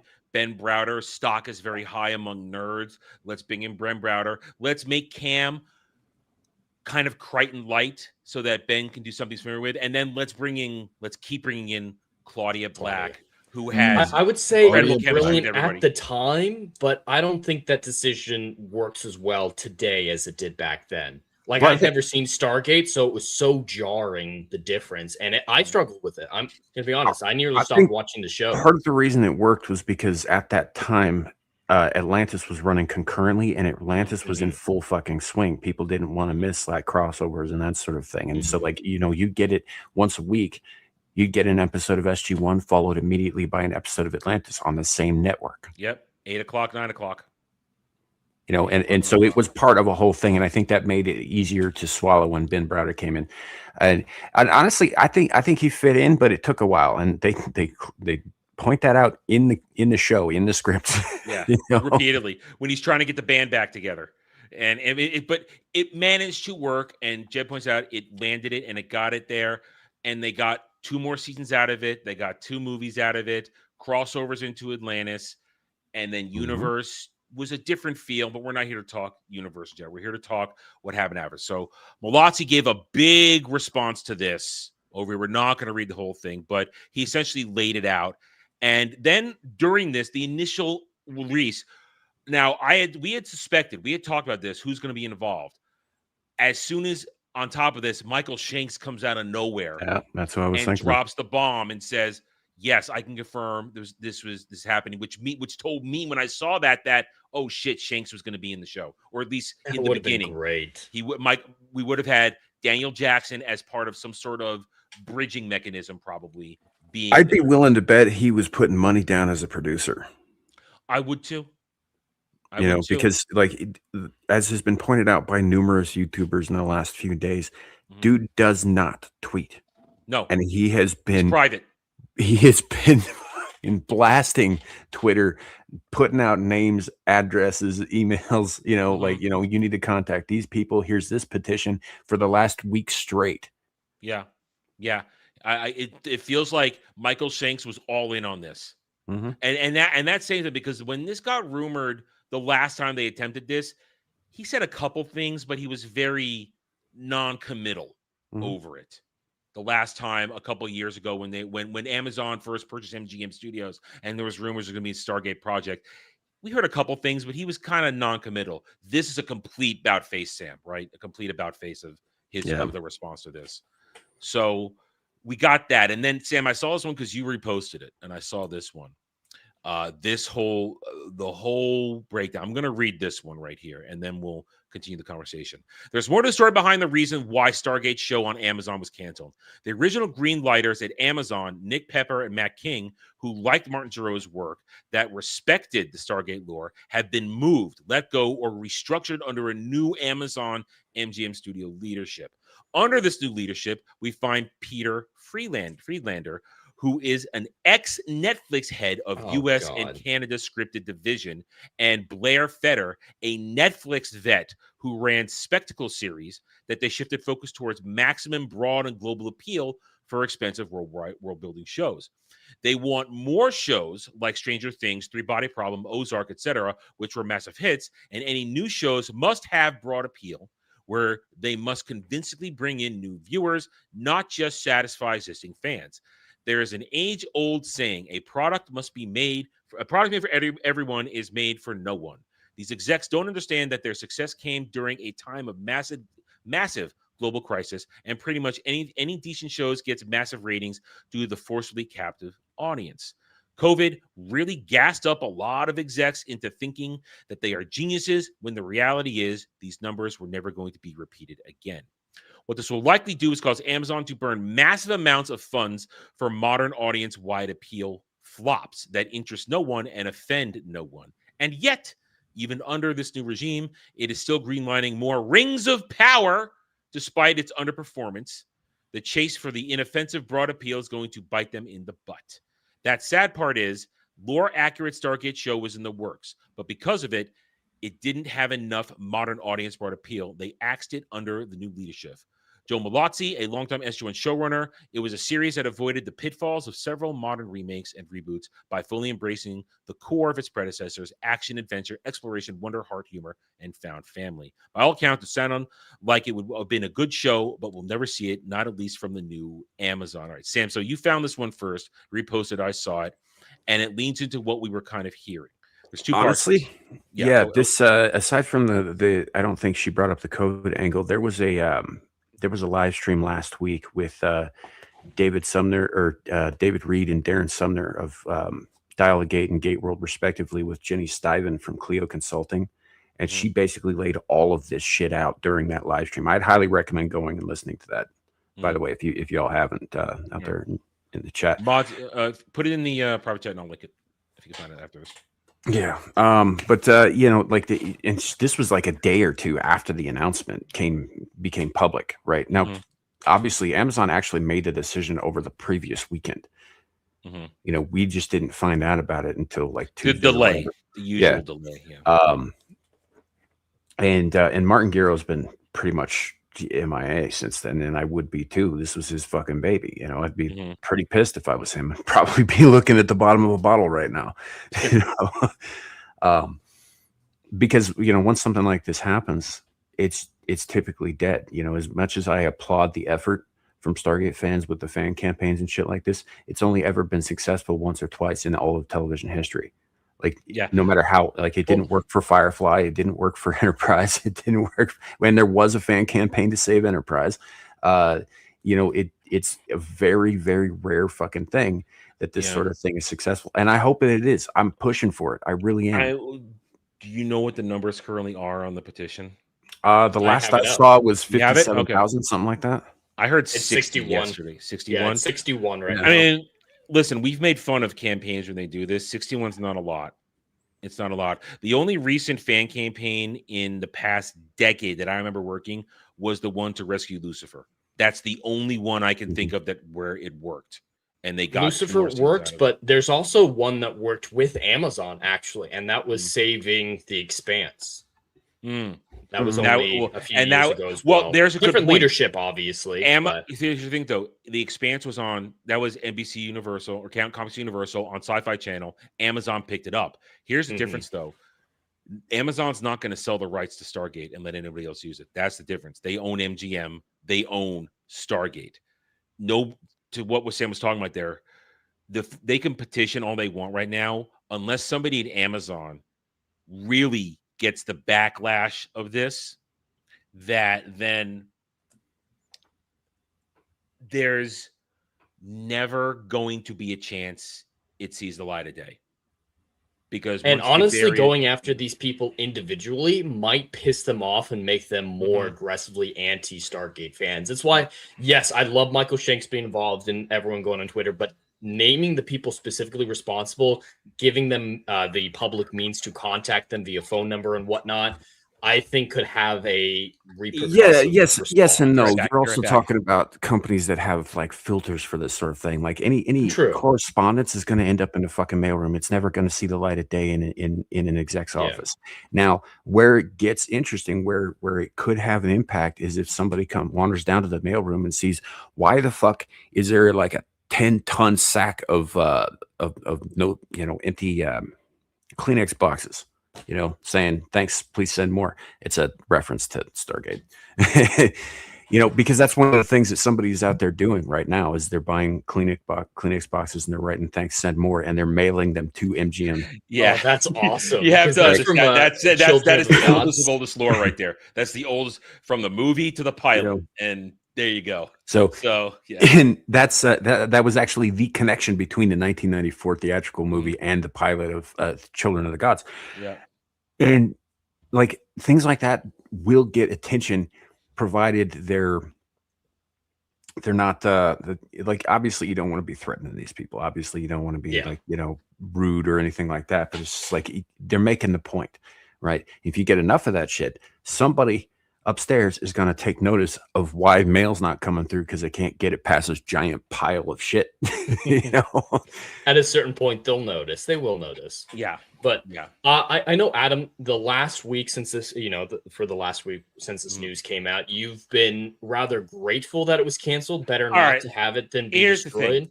I mean, as I've said since this started, and Sam and I were talking about this in DMs when it happened a little bit. I've been of two minds of this. One, and mind you, I'm of two minds because there's the initial reaction of, well, better Amazon didn't ruin it. But then when the news started coming out, we get all this stuff and learn this, and we learn that Zero and everybody, because I reported on this earlier last year when they announced it, about all the different original producers and writers and all those guys who were being brought in to work on this. I said, that's a good sign. It gives me hope there's a chance it's going to work. Therefore, I'm willing to give it a chance, but it's still Amazon and MGM, so I'm not so sure. But now when we got the news that they had actually been making this for the core fan base, for me, Sam, for you, Jed, and others who have been going through the gate for over 30 years now, it gave a little bit of hope, and it changed my perspective. I am sad that we're not going to get this, especially if Michael Shanks was involved and all that kind of stuff. At the same time, there's still that little part of the other side of mine that says there's still, I feel like some way Amazon could have fucked us over. And I would rather, even though we might have gotten something really great, I'd rather not have something come out and have it spoil for me everything that came before by tainting it with the real people involved. Because what do I always say? Real Star Wars worked in the EU because George Lucas was involved in some way, shape, or form. He had approval. He had approval over when everything's happened. These are the guys who made SG-1 Atlantis work. That means if it failed or did something wrong, that's the real people involved. It had legitimacy. They didn't just make it work, man. You're talking like Brad Wright was one of the people who came in. Stargate doesn't exist without Brad Wright. I mean, the only person we were missing was Peter DeLuise, who came in season 3 and took over as showrunner and helped guide it to its success and brought and it was like the unifier of all the stuff. He's the only one people were missing. But like you said, Brad Wright, all these guys in there, it would have given it, as Jed said, perfect legitimacy. So if in some way, shape, or form it hadn't been good or wrong, that means it really would have been a taint on the entire thing. And at this point, I'd rather have it be a little safe and not have it ruined than get ruined by Amazon. That's why I'm of two minds. I both am happy that they can't ruin it, but at the same time, the more we're hearing about this, I'm sad that we're not getting something that was getting proper love and respect from the people who made it great. Oh, I'm angry. You're a lot more angry than I am. Maybe because a lot of times, Sam, you're not as covering all these shows as much as I am. So I've had to cover so much shit. You've become jaded. Trash. I would say I don't think it's even that, man. Look, I was right there with y'all when Disney fucked Star Wars. I was right there with Star Trek. I am actually a Star Trek fan, not so much Star Wars. It's kind of whatever for me. But I understand. Like even the Doctor Who people, I think Doctor Who is fucking retarded, but I understand why the fans are upset. Right? It's not that I didn't witness all of this stuff. I just there was so much of it over so much time that, I too became numb to this. I honestly didn't expect to be as angry about this as I was. And that's what surprised me. I thought you were more numb than this. Your rage on this has been a surprise to me. I can say that. Yeah. And it's because of Gero and Wright and Malazzi and Shanks and all of these guys, because I know these guys know this stuff. I know they love this stuff, and I know, like, for instance, Martin Gero is showrunning this thing, right? Or was. Was. Martin Gero is one of the better writers that they've ever had throughout SG-1 and Atlantis. Martin Garrow, for example, is responsible for the episode Sunday on Atlantis, which is one of both the best and the worst episodes of that show ever made because for emotional reasons. Like, how could you do this to me? How did you do this to me? Right? Yeah, that the out of left field ending to that. For those who haven't, the seen man it. can write. Yeah, you know. And I'm getting a little bit excited, a little bit like this. But I'm like, but it is still Amazon. I was with you on that a little bit. I was like, they fucked up all these other IPs. It just kind of doesn't like. But then you get the dump. Then you get this dump, Yeah. and that's what changed me. That's why I'm of two minds, and that's why I can honestly say I unfortunately fence it a little bit on this. On top of that, dude, Malosi is one of the few people out there in Hollywood who's actually connected with fans online and has been since the days of the fucking chat room. You've exchanged social media posts with him before. Yeah. He's very, very upfront about stuff. He's very involved with the fandom. He's very, and keeping people involved in updates. Hell, dude likes to put out like behind the scenes shit from like 30 years ago that nobody has seen before or even considered watching. I mean, the guy's awesome. He's really great. And these are the people who were making this show, people who cared not just about the show, about the material, because they were part of its inception, but because they also cared about the people who cared about the show, us.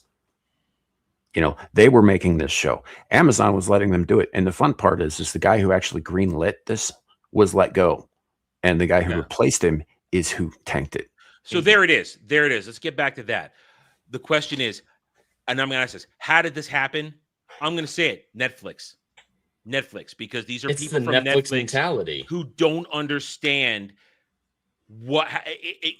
Now, Dre, you there? Because I want to bring you into this now. Because now I can bring you into this for the conversation. He's not there.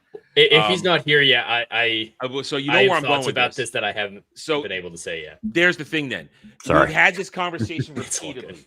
That don't worry about it. No. He's waiting for. We're all picking our moments here. How many times we have the conversation? Because of Netflix, because of the Netflix format, the Netflix show production value, or how they do that shit, they have lost the ability to make seasons of television. Netflix they poisoned the industry because they were so successful, being the first streaming service and everything like that. The binge model, they're still coasting off their initial success. Everyone's trying to replicate how Netflix did things, but it's not a winning model. They just got lucky because they were the first ones to do it. It's not sustainable, so everyone's trying to replicate it. Everyone wants that mindset of, oh yeah, theaters are dead. See sold out theaters. You say that. Did you see recently the Netflix has said we don't want to work with directors who want to make theaters? They will turn away. Now that they lost their little deal, they lost the deal for Warner Brothers. Netflix that's their true colors. They don't want to make movies and put them in theaters. No, they want to dump them on Netflix every time. So they just want more and more Netflix content mentality. Yeah, all they want. It is literally a shoveling mindset. They want something to satisfy the most amount of people to keep those subscriptions active, and they don't care about quality. It's that mindset, and it's going to all the other streaming services. And guess what? How many streaming services break even on a yearly basis? Just break even. Probably in the moment only Netflix. Nobody else. I question even Netflix. Now I would question that now because we know Amazon isn't making any money on their shows. No, but they're Amazon. They can afford to just throw money at it, which is why Bezos lets Rings of Powers go because he just wants it. So he just lets it happen. He just wants it. Yeah. And HBO Max, I would say, is close. Disney Plus doesn't make money on anything they do. Paramount Plus doesn't make money. Peacock doesn't make money. Nobody makes money on streaming. Nobody. It's a financial model that cannot work when you're sinking $200 million into it. If it was just a platform for old stuff that it's hard to get your hands on, great. You're going to find profit from that. No question. That's how Netflix became so successful. Okay. But once you start sinking in $200 million for a season of television, it doesn't matter if it's the most successful show of all time viewership-wise. It cannot make them a dime. Mm-hmm. And we've been saying this. Now that Dre is back. Dre, we were just saying now, because when we go back to this statement here of the Netflix people that are in charge, Netflix, one can say, is the root of why this happened. The failed ability to properly make television that Netflix has bred for the past 10 years.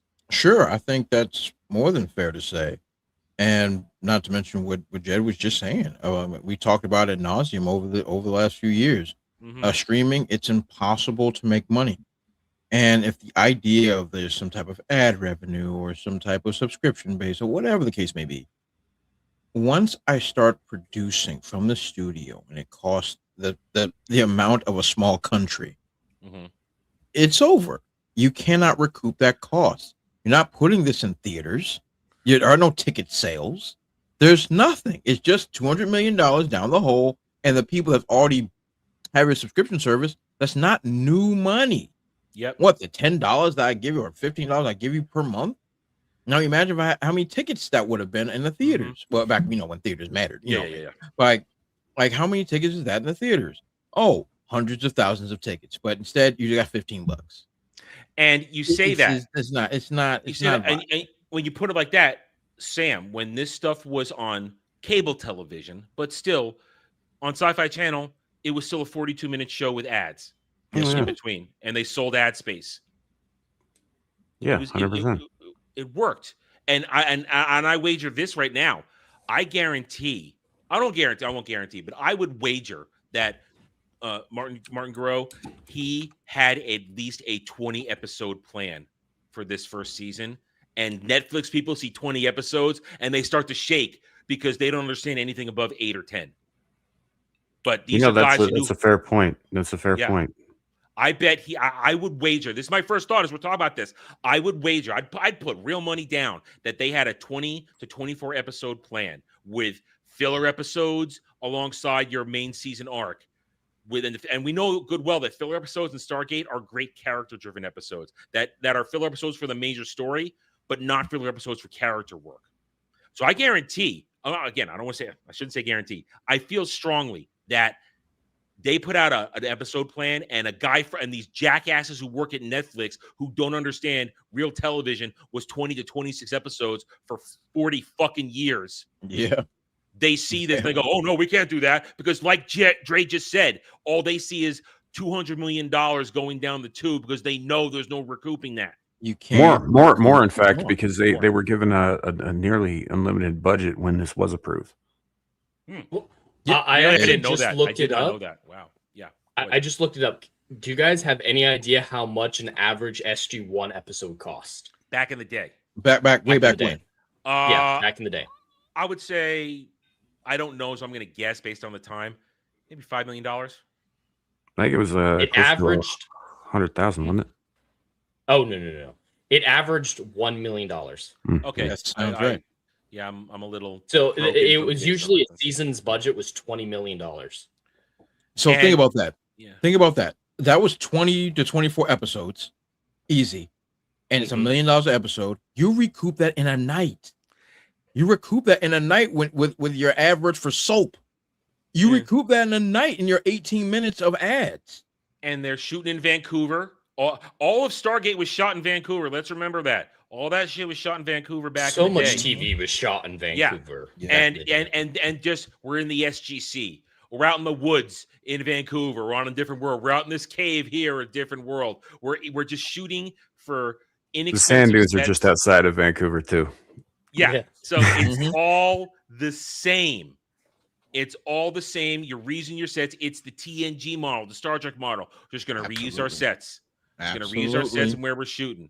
And we're going to reuse our props all the time. And we get a little more money, we'll add something. That's why it was such a big deal when they went from season 6 to season 7, when Michael Shanks was coming back. They had this whole behind the scenes lead up to season 7 showing them building fresh sets and stuff like that, because they hadn't really been making fresh sets for years, but they made fresh sets for Anubis's ship and all kinds of stuff. So it was a big deal. We're making new sets because guess what? We'd been making this great television at below cost for years. Decades.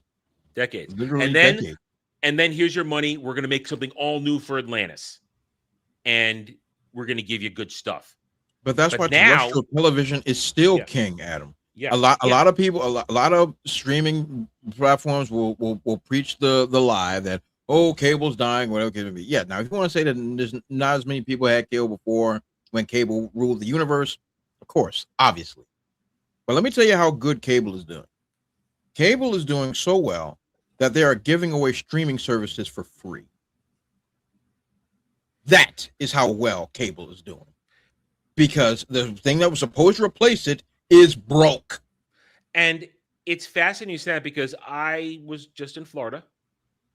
And even though I had a choice between watching cable on the TV in the hotel room or connecting my laptop streaming to the TV. Sure. I didn't watch the cable. I went through all of it. I checked it all first. And at one point I thought I was going to watch Lethal Weapon 2. Nice. But then it was with commercials and edited. Of course. So yeah, if it's for TV. And here's my problem then. That I went through all the channels and I suddenly realized you're making me watch stuff I don't want to watch, or you're putting stuff out. There was some stuff out there I love, but it's the edited versions or it's all that kind of stuff. I might as well just still stream something because at least I can choose what I want to watch. That's why I like Tubi. Yeah. Well, what do you think I did in the room? I went to Tubi. Mm-hmm. I connected my computer Tubi might be to the the most TV profitable streaming service. It is. I didn't care that they threw 6 ads at me at once. Hey, where else can you find Batman the Animated Series right next to a movie called Kung Fu and Titties? Well, on my shelf, my Batman. Which, by the way, is great. There's a lot of titties in that movie.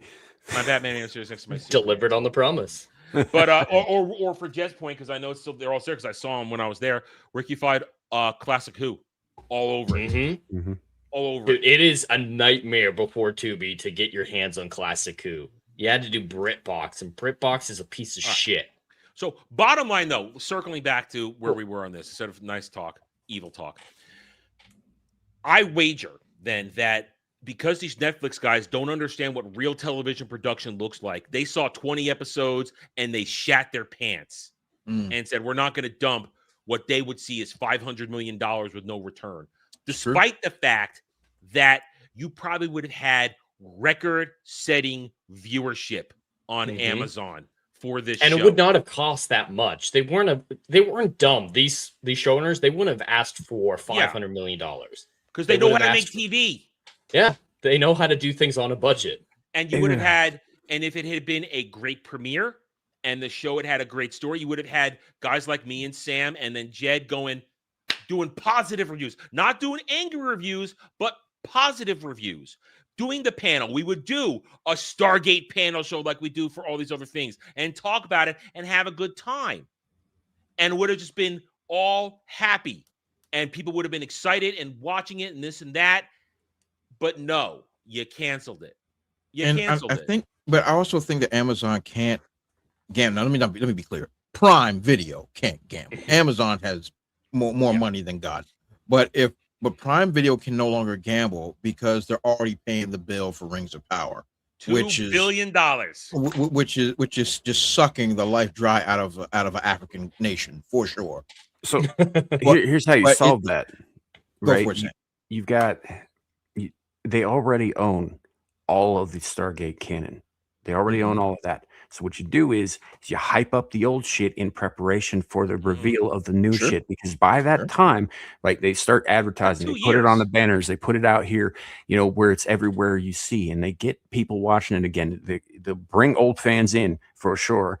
Like I don't know how many people actually know that they have the entire thing available all the time on Amazon Prime. It's right there. But with the ad campaign, all you got to do is hype up what you already fucking have and be like, hey, you want to be ready for the new show. This is where it all started. You don't have to watch that. You can watch a new show, but this is where it all started. You will get new viewers in watching that shit. They will be word of mouth. There has to by the time the new show rolls out, you're gonna have built a steamroll of hype. They had 2 years. They would have had 2 years. Sam, I agree with you. I agree with your model. I think your model is brilliant. The problem is they can't recoup costs. That's the issue. And that's what these guys see. That's what they see. And that's what they see. And the thing is, they know that because they've invested quintillions of dollars in shows that aren't giving them any money back. Especially Rings of Power and not to mention, those shows are bad. But at the same time, you cannot make money. You can't make money. Now, will you get some more? I mean, if you have Amazon Prime, you have Prime Video. So, how are you going to make money? Now, Sam, I agree with your model, But everything about your model, Sam, agrees with terrestrial television. And at the same time, not everybody can be me and have it all right there on my shelf to watch whenever I want. I mean, I've got it in a box right next to me. Yeah. So Sam, what you're saying, I agree with more than anything on planet Earth. But it's a terrestrial television model, and it's reruns. It is, and if streaming wants to survive, and I use that term very loosely, it has to. I mean, it has to. Do you guys? I mean, Sam might know this because he was there and he was watching it too. Do you know how I first got my hands on SG1? Not from Showtime. 1 year delay, watching it on regular network television on a weekly basis. Oh, wow. I was a season behind going into 2002 with season 5 when the first cancellation thread happened, because they were just showing it on regular television. So not only was Showtime, at least in one end, getting their due from their cable premium subscription, stuff like that, then you have people like me watching it, sitting in my college dorm room on every week, waiting for the episode. Ad revenue, because I'm watching terrestrial television, like Trey says. I'm sitting there watching. So it was coming in from both ends, and that's in the end, why I think probably Comcast Universal, at the time I think it was still NBC Universal at the time, not Comcast, but I don't remember when they took it over. Point is, that is why I think they saw the potential for it being a massive moneymaker, because they were seeing likely the replay value of it airing on their networks and all the ad revenues bringing in. And they saw, you know what? If we pull this and not keep it on premium cable like Showtime and put it on regular cable like Sci-Fi, we could still get ad revenue, yet still have it be on cable. And that's probably why they were willing to relieve Time Warner, or who owned Showtime back in the day? I don't remember. I wanted to say Time Warner, but that's a good question. Who owned Showtime? Because remember, Showtime was always connected. There was always a couple of them. Like I know that HBO was always Skinemax. Yeah. Who was Showtime though? I don't remember who Showtime was. You said Skinemax because you know I'm right. Cinemax. Skinemax is late night, you psychopath. Yeah, Skinemax. That's the only time I watched it as a teenager, because I had a TV in my room. Unspeakable things, as you would say, happened because I had a TV in my room. He's sitting in there jerking off to David Duchovny and Red Shoe Diaries. No, that was Showtime. This is Skinemax. We're in the Skinemax, the era of Bikini Car Wash Company. Yep. And Miracle Beach, and I'm pretty sure you could see Hollywood Chainsaw Hookers on there. And Hotel Erotica. Yeah, all these great movies that were just there for these B movie titty stars to flop around and be there. Point is, Jed, you should have seen it. You should have. That was the era where we had to hunt for our. A lot of us didn't see it unless you had like the right set of rabbit ears. So. That's right. That's right. That was the first time I was. I remember I had. It was my first time I got the combo TV. They had the VCR connected to it. Oh yeah. So I had to point my rabbit ears. It was like 2:00 in the morning, and then like I had to just kind of squint my eyes a little bit because my old man was like, "You ain't getting no cable in this room." I'm like, "I bet." I still found what I needed. I found what I needed on channel 7.2. I found what I needed. Oh, yeah. And I sometimes had right between the lines of static that are scrolling, you can see a nipple. That's right. And listen, and because I'm the teenager with Skinemax in the room late at night with the TV and my VCR. What do you think I was doing with blank tapes? What do you think I was doing? Oh, you got to record it. I made my own collection. Like, for all right, God's sake, we have Judeo-Christian values. Of course, old-fashioned gooning. You make it yourself. And then your friends are, can I have this? You go, no, you cannot, because I'll never see it again. Absolutely not. Well, you get it back, but it'll be worn through. No, yeah. Your hard-earned homemade gooning VHSs were for you and you alone. Anyway, really tangenting off of that for a second there.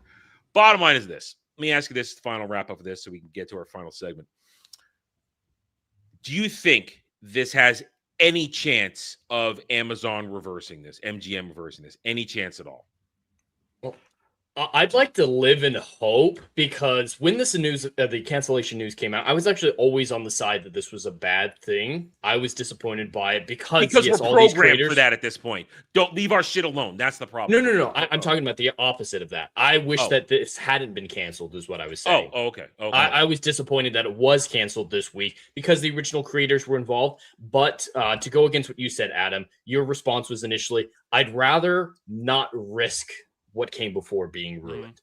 My thought was, these are the original creators. They have a story left untold with the Wraith, and they care. But most importantly, in the initial report of the show getting canceled, they said Amazon will be looking to make the show still, but with creators that don't have a history with the franchise. So it's not either it comes out and might not be good, or it doesn't happen. It's either these people who have a great history with the show try to make something good, or we get Rings of Power Stargate.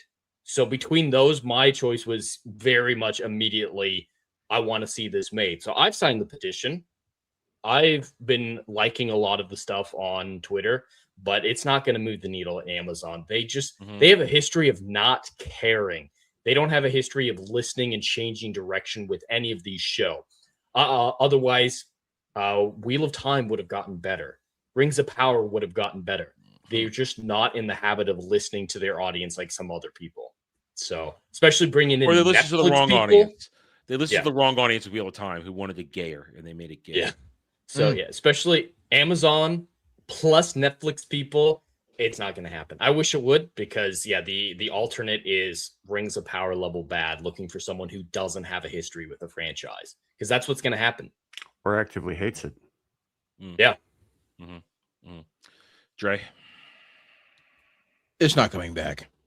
It's not. Jed, usually I usually leave this for Adam, but now you're out there backstroking and all this hope and all this. I said it's not going to happen. But you're filling your heart full of hope. I'm here to destroy that for you. That's my commission. Good Lord, good Black Jesus put me on this planet for. This is not coming back. It's if this is what I will say. To be fair, if the original creators weren't involved, if this was somebody from Amazon's, I don't know, pipeline of psychopaths and sycophants, this show would be greenlit. This show would be greenlit for 3 seasons, 110%. But since everybody that's original that was in, and mostly obviously the majority of people that was coming back care about this franchise, care about the fans, care about this series, there was no way that they're going to let people that care about an IP come back and revel in all the glory, because no one would have given Amazon any credit. No one would have came and been like, oh my God, Amazon. Oh yes, daddy. No, that wouldn't have happened. Everyone would have celebrated the individuals that made a very creative IP in the first place. And Amazon and all those people involved, all those freaky deakies, all those cut my penis off people, all of them have way too much egos to actually accept that. So there's no way in this life than the next that this is going to come back. But you will get 500 more seasons of Wheel of Time and that got canceled. No, we'll get our Rings of Power is what we'll get. There we go. And in my brain, all them things just run together to me. They're all a bunch of weird, freaky deaky nonsense that veys away from source material and sodomizes people in front of Malek. So I could care less. But yeah, so there's no way this comes back. It's unfortunate because it seems like it had a lot of goodwill for real fans. And just look at the reasoning. Look at the reasoning on why it was canceled. The reasoning is you're doing something for the fans that fans would love. Yeah. Come on. Like I see that as good evidence that it was going to be decent. Good. So what I would suggest, I mean, once again, I don't know how the rights are tied up. I'm not going to even pretend like I know. But if they can somehow still get some type of production and put it on like YouTube or something or whatever they can be. So they don't have that by Amazon. 100, okay, well then sorry. Yeah. It's part sorry, of the MGM, fans. it's part of the MGM library. The only just like they own Bond. They own all of Bond now. Yeah, they're toast. The only wiggle room they have on that is with the 1994 Roland Emmerich movie, and even then, I think it's still pretty tied up with their their rights. But as I'm far as like I'm pretty TV sure. shows and the TV franchises go, all of that is 100% owned by MGM, which is 100% owned by Amazon. Yeah. Mhm. So it's gonna rot. And but no, to be fair, like what Adam said, it's gonna live forever because of all the good Stargate that you have. Just think about how great that series is, and it has not been sodomized. You can always look back at it and enjoy it without having some taint in the back of your throat, outside of every other franchise that's ever existed. So this is a good thing that it did not have to die a horrible death, because we already know if Amazon or Netflix or whoever else gets their grubby little penis fingers into it, you know, it's over. It's a wrap. But Dre, they confirmed that they are looking at a new showrunner who doesn't have a history with the franchise. They want to make it with. Yeah, to your point about legitimacy, if all the guys who were originally involved are not involved, then it's not legitimate anymore. Then it's not. Then you can just fuck right. Then we what we have then is Academy. Then we have Academy. Exactly. And now you know that no one is showing up anyway. Yeah. If you're gonna sit there and tell me, I'm just gonna use just plain simple English. Fire all the people that know what they're doing, and then you hire all the freaky deakies and the people with half their head shaved and slicing their penises off and waving them around the air. What do you think? Is Stargate fans showing up for that? No. It's a Kurtzman Shrek situation all over again, because if you got rid of everybody that understands Stargate and made Stargate great is gone, and you bring in fakes, then we have an Academy, a Kurtzman Shrek situation when we're going to watch it, but we are going to annihilate you in our reviews. This ain't going to be fun. It's going to be us angry, and therefore it is not legitimate. To borrow Jet's perfect phrasing for that, it is no longer legitimate. It is not Stargate. It doesn't have the DNA, the proper approval of anybody involved with it. Then you're fucked. Because I guarantee, if they even remotely bring anybody else in that isn't a part of this original project and say, "Now we're going to do it," do you realize what everybody involved in this will be on social media saying? It'll be a PR nightmare. Yes, but I mean, now to Sam, do you think this has any chance at all? I would like it to. I'm in the same boat as Jet. I would like it to have a chance because I would like to see what Gero came up with, whether it sucks, whether it's amazing. I would like to actually see that project, right? But that said, I'm not convinced that Amazon's going to listen to a goddamn thing. You know, I don't believe it. I don't buy it. Not given, their track record, not given the fact that Jeff Bezos, their CEO, is a fucking tool who looks like Lex Luthor on, I don't know, fentanyl. I don't see this going forward, unfortunately. And the problem with that is that Amazon has made clear their intent to do something with this IP. They're absolutely going to bring in people who do not care about it or do not like it to do something with it. They're absolutely going to do this because that has been the plan. I don't know if you remember, Adam, like a couple years ago, but when Jeff Bezos first announced the acquisition of MGM and he mentioned Stargate specifically, and he said, we're definitely going to update this for a modern audience. That's his fucking words. You and I both groaned when we heard that. We said, oh, fuck right off. Fuck right off. And honestly, like I said, I shouldn't be this butthurt about it. I really shouldn't be this angry about it on account of the fact that this is like the 4th or 5th fucking possible series, continuation that's been canned, right? Since back in the day. We should be used to this shit by now. I should be used to this shit. That's why I'm a little bit more calmer than you are, because I guess I am my numbness. I made peace, but my numbness did not get reached with this. Right. And I think honestly, it's because this franchise means more to me than a lot of the others did. It got me through some real nasty shit in my life.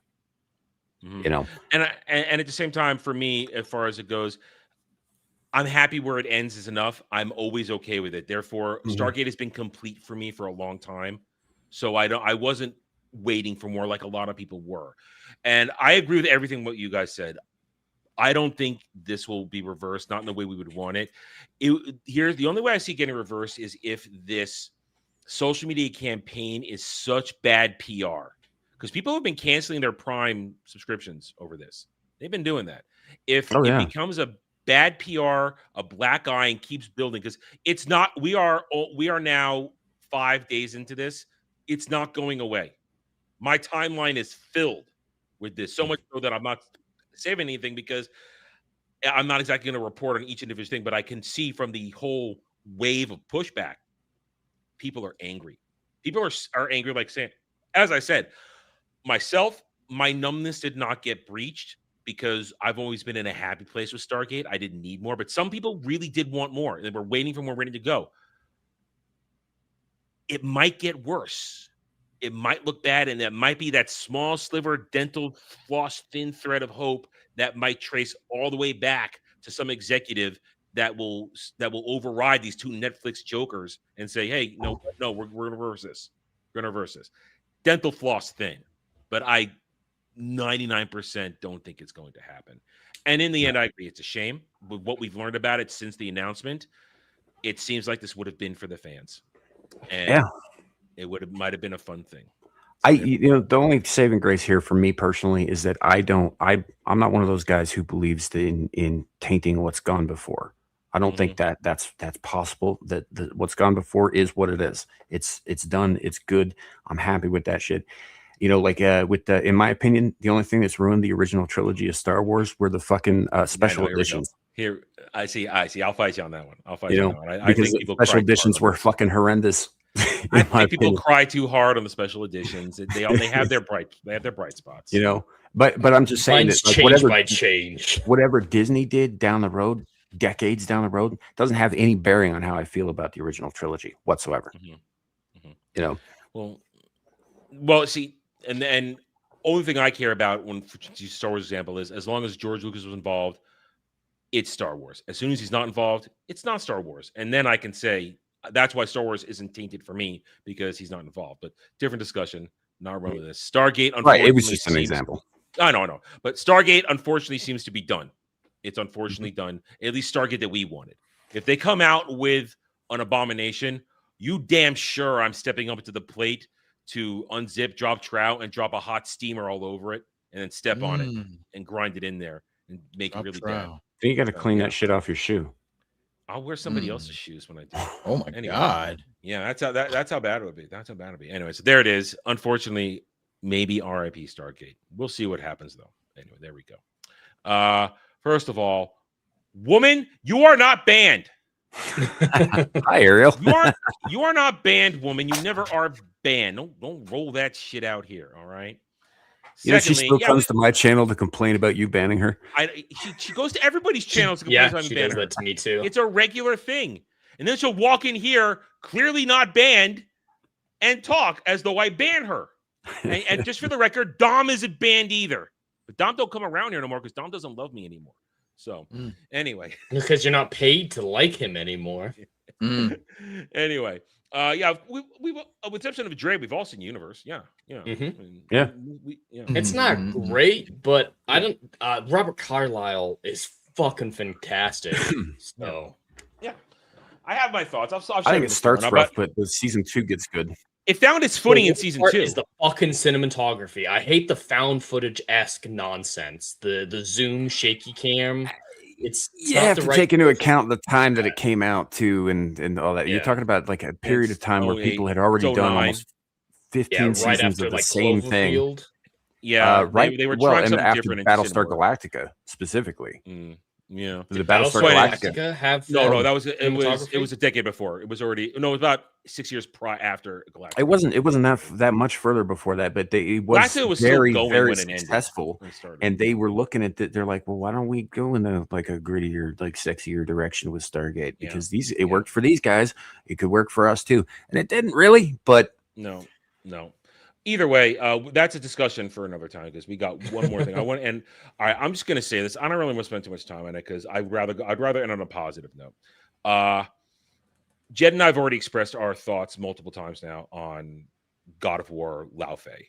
The one thing that really the thing that lit itself on fire out of the PlayStation State of Play.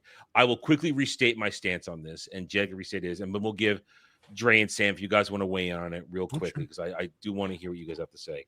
My thought is this, and I've said it before. It's a spinoff. It is not a mainline game. I'm not white knighting for this. I'm not saying it's going to be great. I simply am a stance of, and of course, taking into account Frank is stupid, talking ribbons are stupid. I don't like either of those things.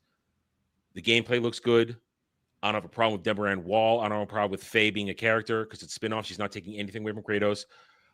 I only feel like my real thing is that I feel the anger and outrage is not worthy of where we are at this time with what we know about the game. I just don't think we're there yet. If you're going to get angry at it, wait till we get more.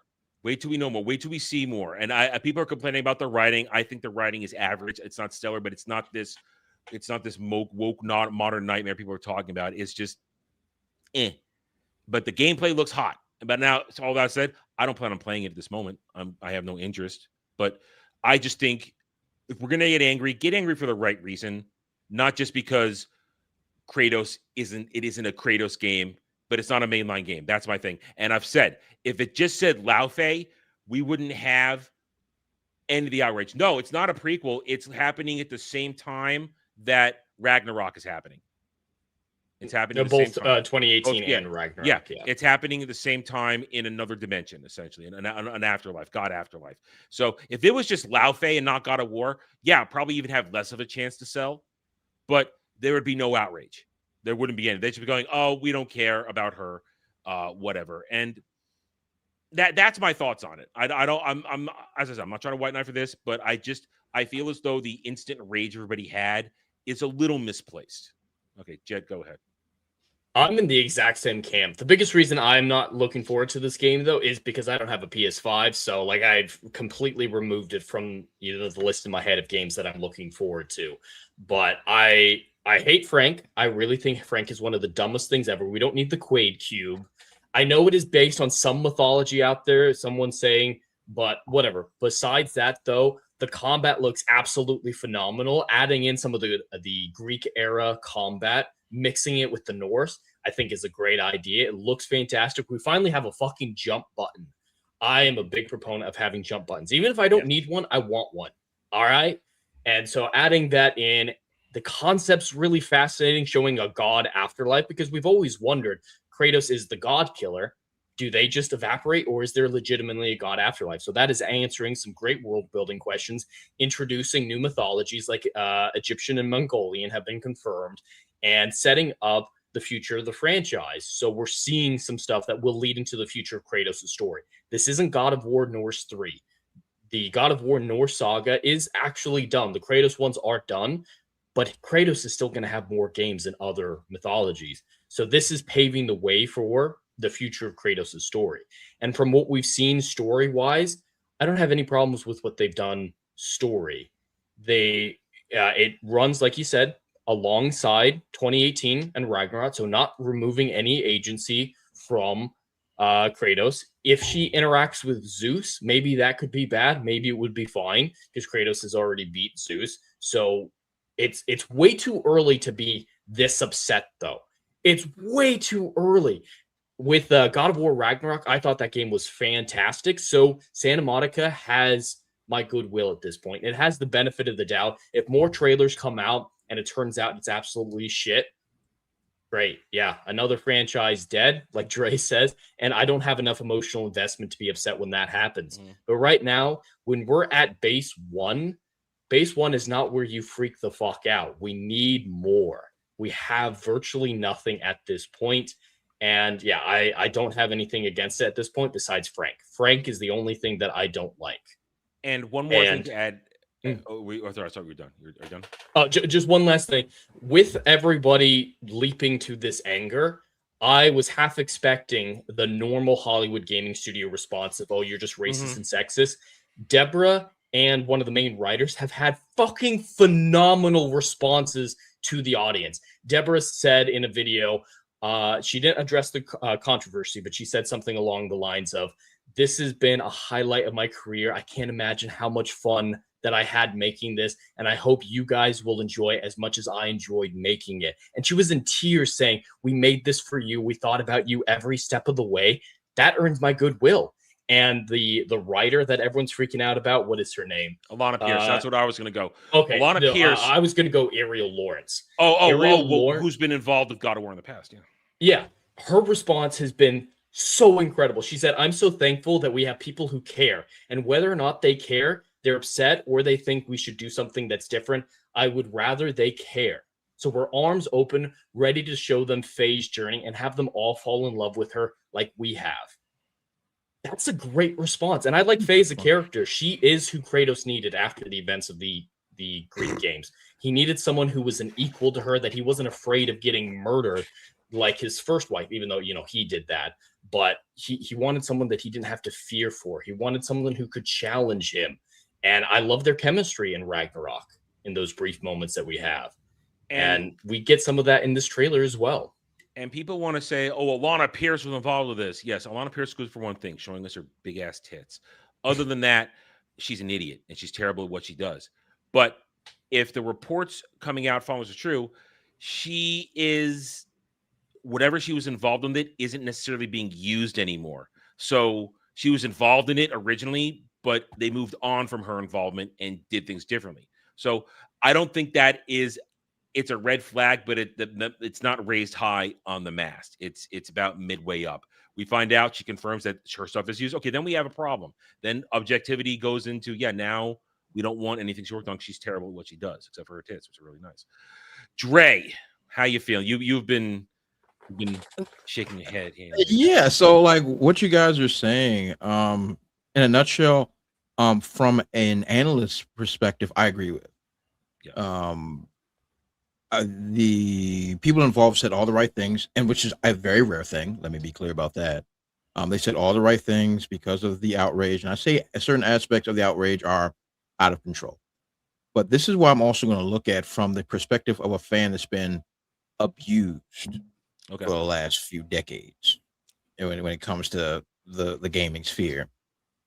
When you start seeing anything that's an inkling of a male power fantasy being taken over by a female protagonist, they can't help themselves but to act absolutely out of their mind. Fair enough. They can't help themselves. Yeah. Because it's happened again and again and again and again and again.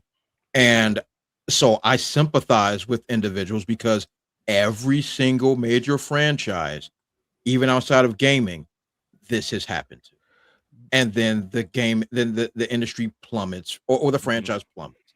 So from their perspective, they see essentially a male power fantasy that's under attack again. Mm-hmm. And so from that perspective, I can understand where they're coming from. Can I have one quick counterpoint to you there? Go for it, Adam. Go for it. I have one counterpoint just to that part right there. Please. If you are the regular gamer, have that reaction. Sure. You are the regular gamer. You are not supposed to have any objectivity. This is your thing. You love this and that. But if you are an analyst, a commentator, somebody who gets into stuff, we haven't seen much objectivity at all. They all went straight to super angry. I agree. And that's where my problem lies. Yep. You're the one supposed to be the arbiters of trying to make sure, let's get the full picture. Everything you said is absolutely true. The inkling you're taking away from this male power fantasy idea, this masculine franchise, and put in the hands of a woman, that's a red flag that's an undeniable red flag for a lot of people. If this weren't a spinoff, that would be very bad. If it weren't a spinoff, then my anger, I'm not at rage, but then I'm going, hey, all right, hold on. No. Sure. That's where I am. Sure. But it's a spinoff. Sure. So my problem, go ahead. My biggest problem is the fact that the people who should be essentially moderating the discussion as covering this as news, they went to straight gamer mode of I'm just angry, and I think that's the wrong approach. It's just it's personal belief. I think the wrong approach. Now, I agree with you. I believe the ones that are supposed to be level-headed and to be looking at this objectively fan the flames. I will agree with that 110%. And I don't think that was the right thing to do. Yeah. That's now when it comes problem with this whole thing right there. I agree. And I believe that, like you guys mentioned, like the gameplay looks fine, whatever. Am I going to get it? No.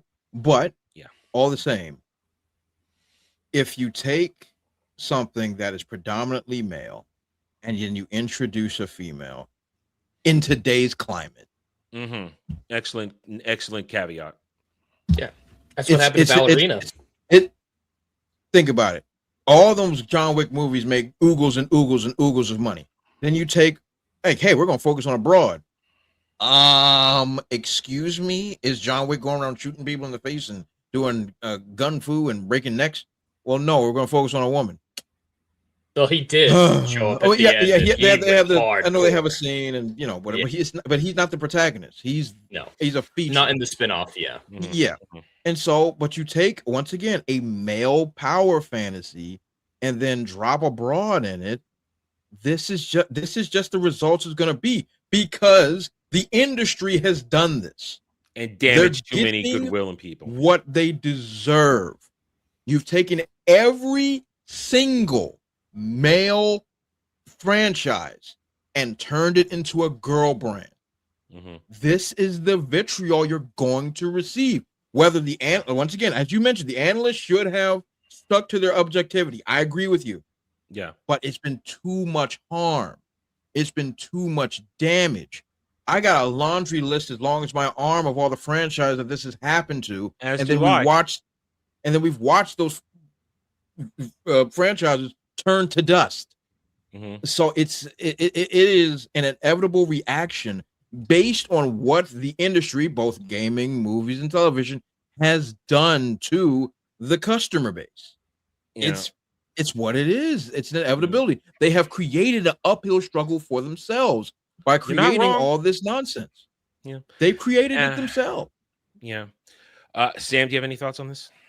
I don't give a fuck about this, if I'm being perfectly blunt. Okay. For a couple of reasons. Number one, I don't agree, Jed. I think God of War Ragnarok was fucking shit.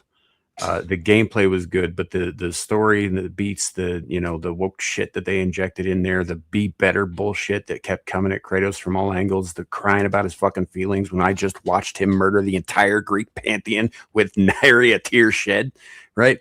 I didn't like God of War Ragnarok. That said, I don't care about Lao Fei. And the reason I don't care about Lao Fei isn't just because she's basically a plot device in the 2018 God of War to, motivate whatever. And I think Ariel's right. We don't actually know that Kratos didn't kill her. Just saying. Do not feed that woman's delusions. Frost giant. But I mean, he killed Titans. He could kill a Frost giant. As far as that goes, Lao Fei, or Nal, as she's called in the Eddas, is a minor, inconsequential, unimportant, boring character there too. In the myths, she doesn't matter except that she is Loki's mother. That's it. That is her sole purpose. There's, and the wife of this other dude who did one thing one time. That she's an unimportant, uninteresting character. Now that's no shade on Deborah Ann Wall. I think she's a beautiful woman and a stellar fucking actress, and I hope she does really well here. And you're right, the gameplay does actually look really fun. I will give it that. But otherwise, I do not care about this this continuation. And I do stand by what I've said before as well in chats. It's not God of War if you're not playing as Kratos. Which is Take why that label off it.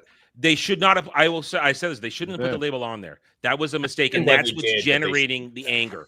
That it says God of War, Lao Fei. But I'm more apathetic than I am angry about this whole thing. Yeah, just to push back on the mythology thing, Kratos wasn't a part of Greek mythology. Well, there was a separate Kratos who was the mythology's all fucked up through all this story anyway. So I don't try nothing needs to make sense for I agree.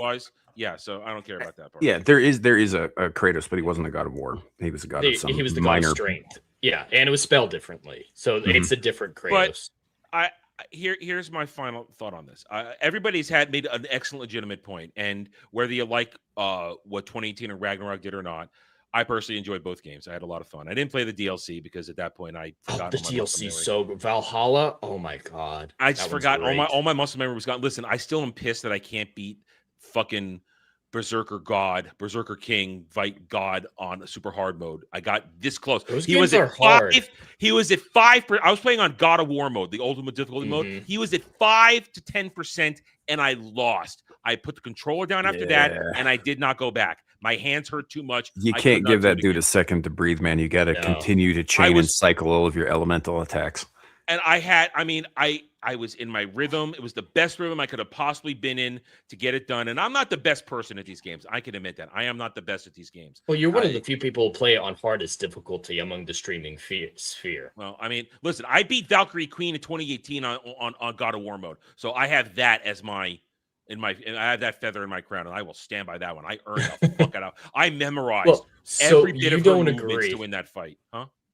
So you don't agree with the whole it's a PlayStation movie game. You're not actually playing a game. It's super easy. It's just quick time events. It's not a game. You just watch it. You do not understand the pain that I had in my right hand from fighting the Valkyrie Queen in 2018. You cannot from fighting. Yeah. Shut up. Fighting yourself. I'm going in that shit. No, listen, I've shown the video multiple times.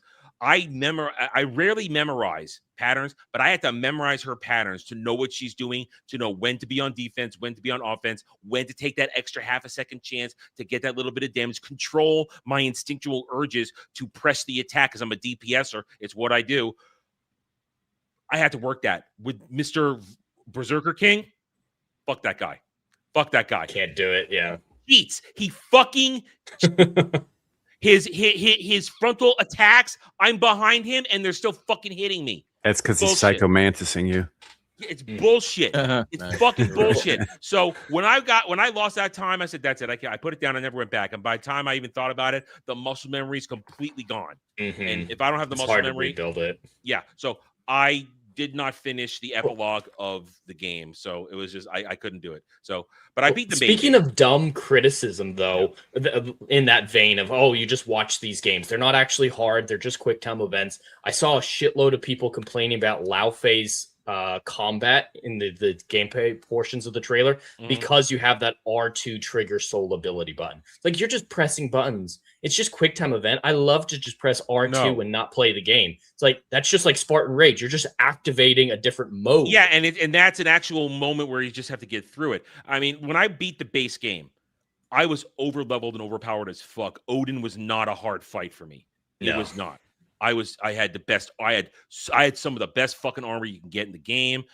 All my weapons are upgraded, and I was using everybody at their max. This and that.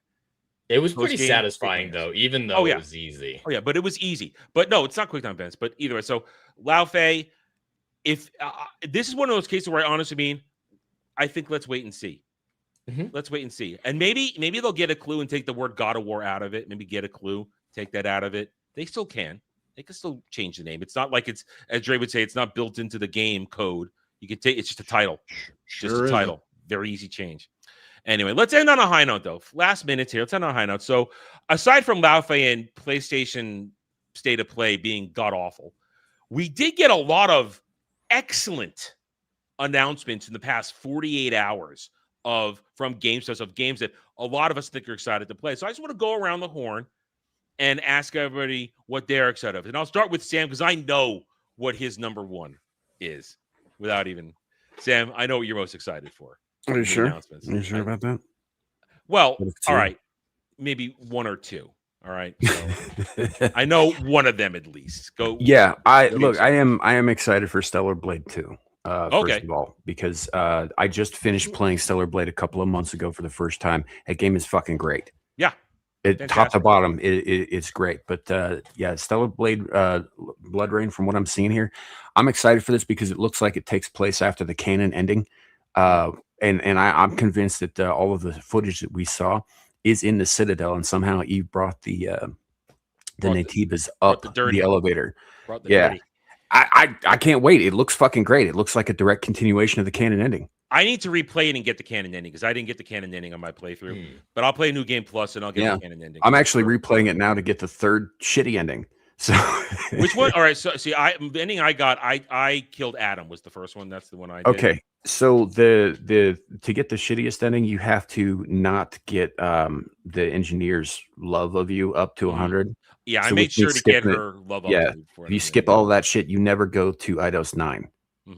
And then you choose to take Adam's hand, and apparently there's a third ending if you do that. But I'm looking forward to this. It looks great, right? The trailer looks fantastic, and anybody that's saying that that's a little girl, no, that ass and no that ass obviously has never seen a Korean woman in their life. I'm just saying. There's going to be cosmetic changes. Yeah, you're not stuck in the same look. I mean, Sam, you just played it. I guarantee your Eve, you customized your Eve to your tastes. Oh yeah, she got a fucking eye patch, man. I made her go hold that shit. See, I changed it to a super ponytail. I had her walk around in sexy glasses, and I constantly was changing her outfits and Yeah. every stream. So I started to do the DLC that was involved in that. You can get like fucking the whole, with the partnerships with the other stuff. Yeah, yeah, I yeah. don't do that.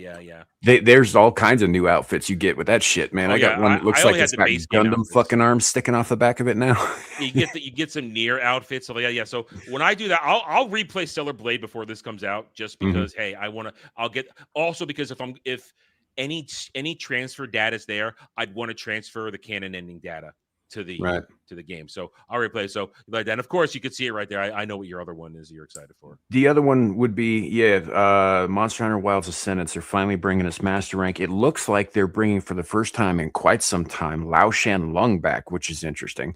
That doesn't mean anything to people who don't play those games, I suppose. But anyway, giant nasty dragon. I've been playing Monster Hunter for 25 fucking years, guys. Yeah. But I'm looking forward to it. It looks like we've got a new area that is apparently Sky Islands kind of thing. I guess we're doing the Skypiea arc now. As the only thing that would make that perfect is if the Thunder Donkey shows back up, so I can call him Eneru as he beats my fucking face in. You gotta be One Piece to get that. You gotta be One Piece to get any of that. I'm just saying, the old man survives. It's a wash. So, but no, I am looking forward to this. It looks like we've got some new mechanics, and also Master Rank is just so much more fucking fun, man. You got so much more you can do with in terms of expanding your character. It's much more challenging. We're going to start seeing more and more Elder Dragons getting added in, because so far to date, the only thing we have is Gore Magala, who's not an Elder Dragon, but a nascent semi-Elder Dragon. So we're going to eventually see the adult form Shigaru.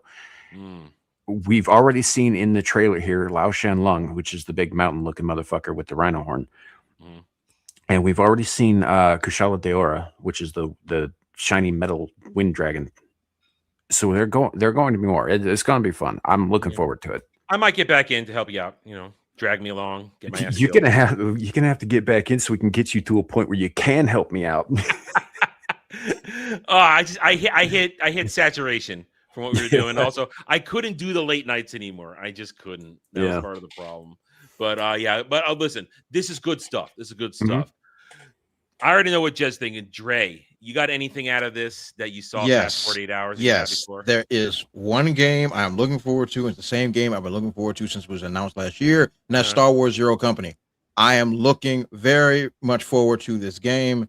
Everybody knows that I live and die by XCOM. I have sacrificed all of my kidneys to that game, for sure. I have definitely shortened my lifespan by the stress I put myself through playing XCOM. A Star Wars version of XCOM was right up my alley. I cannot wait. They just dropped a new trailer on Friday. Footage. We were talking about this. Would they put Anakin in there? Anakin's in there. Yep. And so now they're actually now we actually had a legitimate trailer that actually shows some legitimate gameplay, classes. I am very, very excited for this game. And they're actually giving more versatility of how you can build your crew. If you want to have a whole crew of snipers, not smart, but you can do that. You can have a whole lot of creative liberty. I am really looking forward to that game. I cannot wait. Right when it was announced last year, I was like, well, I know where daddy's money is going. I'm going to get that junk. I'm going to get the DLC, whatever it is.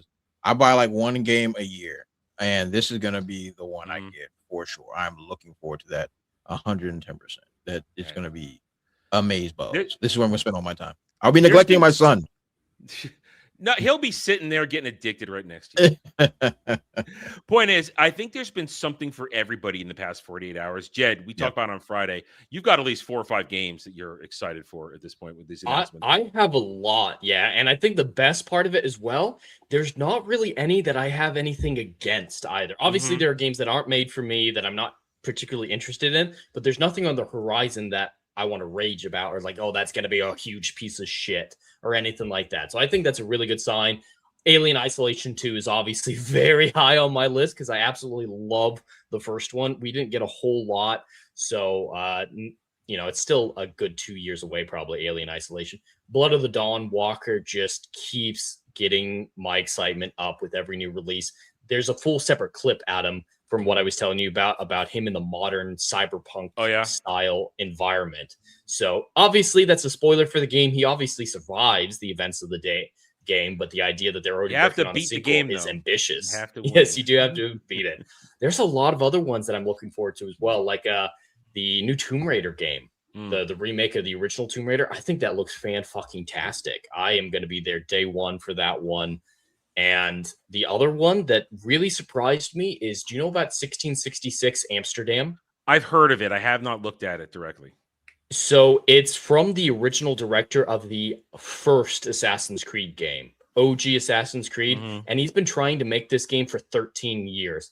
Apparently, it was a great idea. Everyone at Ubisoft loved it. He was going to make it for Ubisoft like 13, 15 years ago, a long time ago. And then Ubisoft canceled it for whatever reason. And he's been in a lawsuit with them for a decade trying to get the rights to this game back. He finally got the rights and is making it himself now. And it looks really interesting. It's about you play as a witch hunting demon forces in the Netherlands in 1666. So I think it looks interesting. That was a big surprise for me. But yeah, so many great ones. The only dodging Puritans. The only one I'm worried about is Assassin's Creed Black Flag Resync, but it looks like so far there haven't been any confirmations that they're changing the story. There's no red flags in that sense. I don't think it has justified its existence. I don't think we need it. But as long as they don't change the story, I don't have anything against it. As for me, I agree. I'm excited for Blood Rain 2. I mean, I was celebrating 2 Blood Rain. I think it'd be a lot of fun. It'll get me to replay Stellar Blade. It's been on my I haven't played it since the first playthrough. Like Sam, I'm not as big a veteran as Sam is Monster Hunter, but I've played enough, and Sam can confirm I can get along. I do okay. I'm not that much of a burden when we're out there. That's a way to put it. Yeah, like, I'm not going to throw shade, which is Sam knows what I'm talking about. Let's just say I carry my weight when I'm up to level. I carry my weight when I'm up to level because I know my skill. I'm there to slice up legs and cut off tails. That's what I'm there for. I'm there to slice up legs and cut off tails. I'm also Jed has converted me to Blood of the Dawnwalker. I've pre-ordered it. Hell yeah! It's because I was afraid Blood of the Dawnwalker would have a forced day-night cycle for the 30 days and I'd be limited. But no, it doesn't roll over till you tell it to. Great. I will explore the hell out of every day-night cycle ad nauseum and do everything possible. So I'm down with that. We got this now going to 2027, a Gundam game. Dermy and I lost our shit happily about this on Friday night. This looks like it's going to be kick-ass. We got gameplay. You're basically Gundam fighting big-ass aliens. It's going to be awesome. And there'll probably be awesome customization for your Gundam. So, Weeb Gundam, very excited. We just got this announcement today. The Fable will arrive in February. The next Fable game with Haley Atwell as your villain. I might as well just lose and give up. I mean, it's Haley Atwell. Fine. I accept the loss. Do with me what you will. Have you seen the people saying that they uglified her as well? I don't get it.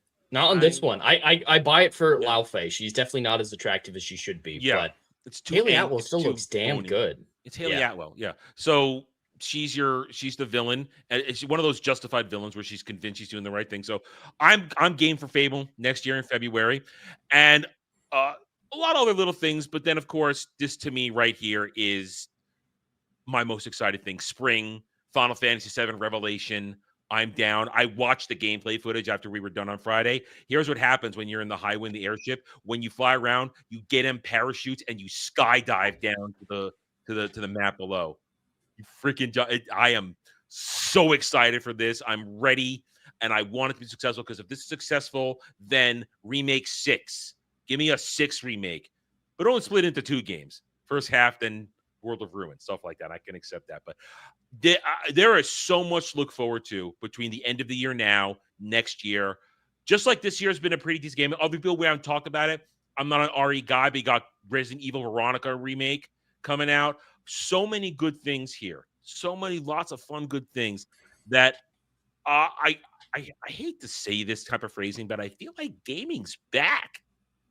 I think the jury's out on that, but I think it's certainly looking up. Yeah, it's just the 2026 has been a good fun year, and 2027 is lining up to be But we got also Exodus and the Expanse. I'm interested in that Exodus well. game too. I forgot about your Exodus. I'm interested in that as well. Oh, and I was wrong. I do need to say there's one game that fucking pisses me off that's coming out. Is that Senua game, the new Hellblade game?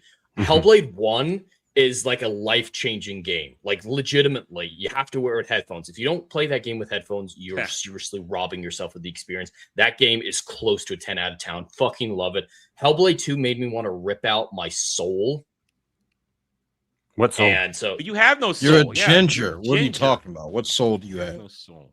All right, You're I'll say leeching off I your wanted to wife's go soul at this full point. Egyptian mummy, corkscrew up the nose. That's how bad Hellblade 2 was for me. So I don't want them to touch that franchise again. And it shouldn't be made again.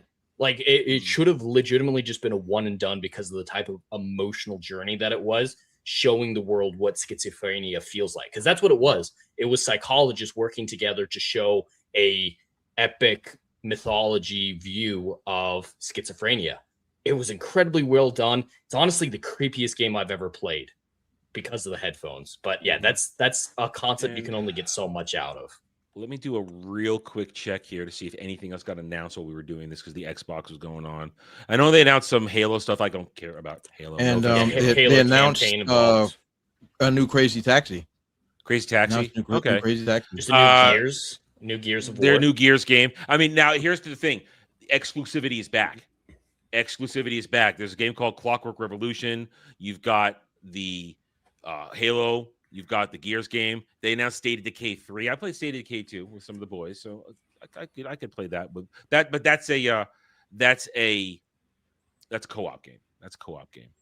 Either way, they announced Spyro game. New Spyro game. I'm not into Spyro. Persona 6 has been announced. Persona fans have been waiting for a new game for years. So, yeah, about 10 years. Yeah. There's a new Control game. I really like the first one. This one looks trippy as hell. Though. Doom Dark Ages gets a DLC. A lot of people like that one recently. So there's a bunch of good stuff. And I feel like there's something for everybody right now. There's something for everybody. Sure. And that's all I like to see. I would say, like, watch out for Korean studios, man. They're killing it lately. In the last year, I played Lies of P, Stellar Blade, and Crimson Desert. And I'm telling you, all three of those games are fucking incredible. And you're getting a Lies of P sequel, too. Yeah, that's going to be. We don't know too much about that one yet, but yeah, there is definitely happening, and which is good because the ending sets up fucking all kinds of weird shit. Yeah. All right, Sam. Since you're back in your Dark Souls phase, how do you feel about Lords of the Fallen 2? I haven't played that. I haven't played the first one, so I don't know. Okay. I played the first one. It wasn't very hard, at least when I played it. But they confirmed that today. Lords of the Fallen 2 is getting its release date. So. Yeah, I might get around to that at some point. But I went back to the beginning to Demon Souls because I've never played that or the original Dark Souls trilogy. So I'm going to work my way through that before I get to any other Souls likes. But the only other thing that I can think of that I'm looking forward to is Hellraiser Revival, which I'm still waiting on a goddamn release date. Yeah. Either way, so as I said, I feel like there's a lot of this is a buffet, and everybody can walk up and get something they want right now. I got my RPGs. All I'm missing is a good grand strategy game right now. That's all I'm missing. But we got good action stuff, everything. I'm happy. We just got to hurry up and get there. I have nothing to play at the moment that I'm interested in. That's my thing. I just got to hurry up and get to these games.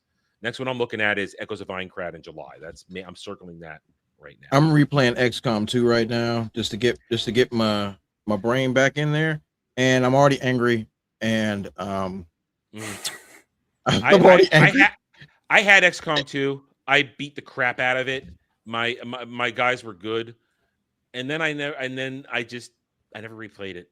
I'm replaying it right now just to get my brain back in that turn-based strategy mode, a permadeath mode. I'm just getting back into that zone. I did have the permadeath on. Yeah, I did lose some guys, but I had created a whole stable based on characters that I have. So when one was gone, I just slotted in somebody else. Yeah, it's like I have a main guy. He's like my main one, and then he's like my captain, and then like the rest of them are pretty much expendable. Yeah. And that's how I play Oregon Trail. I sat co-pilot on an OGXCOM once with a buddy back in college. So I've been there. And we got to that point where UFOs coming down, we gave up. We couldn't keep up. It's like when the onslaughts happen, you just start throwing like characters at it. But like the other night got me so mad because I had a perfect strategy. I threw a grenade, blew down the guard, got a flank, still at 81%. I shoot and miss. Oh, I sat there and almost destroyed my computer. My plan was so brilliant. It was brilliant. I get 40%. And you're early flank. on, I bet. So you don't have any I'm early on. psychic abilities. You don't have any of the good shit that and I'm just sitting out. I'm like, yo, I blew up the guard. This is gonna be perfect. He's about to. Oh my god! It's my mouth was watering of how perfect the plan was. Everybody was in the right position, and you miss. And then that broad was immediately murdered the next turn. She met Jesus so quick, you might have thought she was John the Baptist. See, that girl was gone.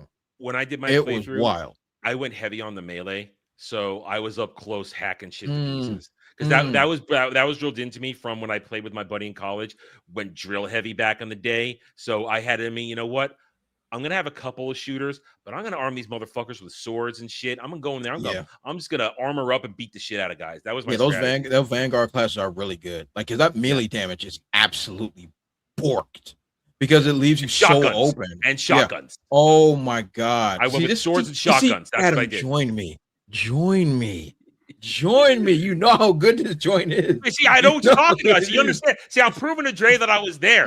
Swords and shotguns. Stupid good. The game is stupid good. It makes you want to cut your own arm off, but the game is so freaking good.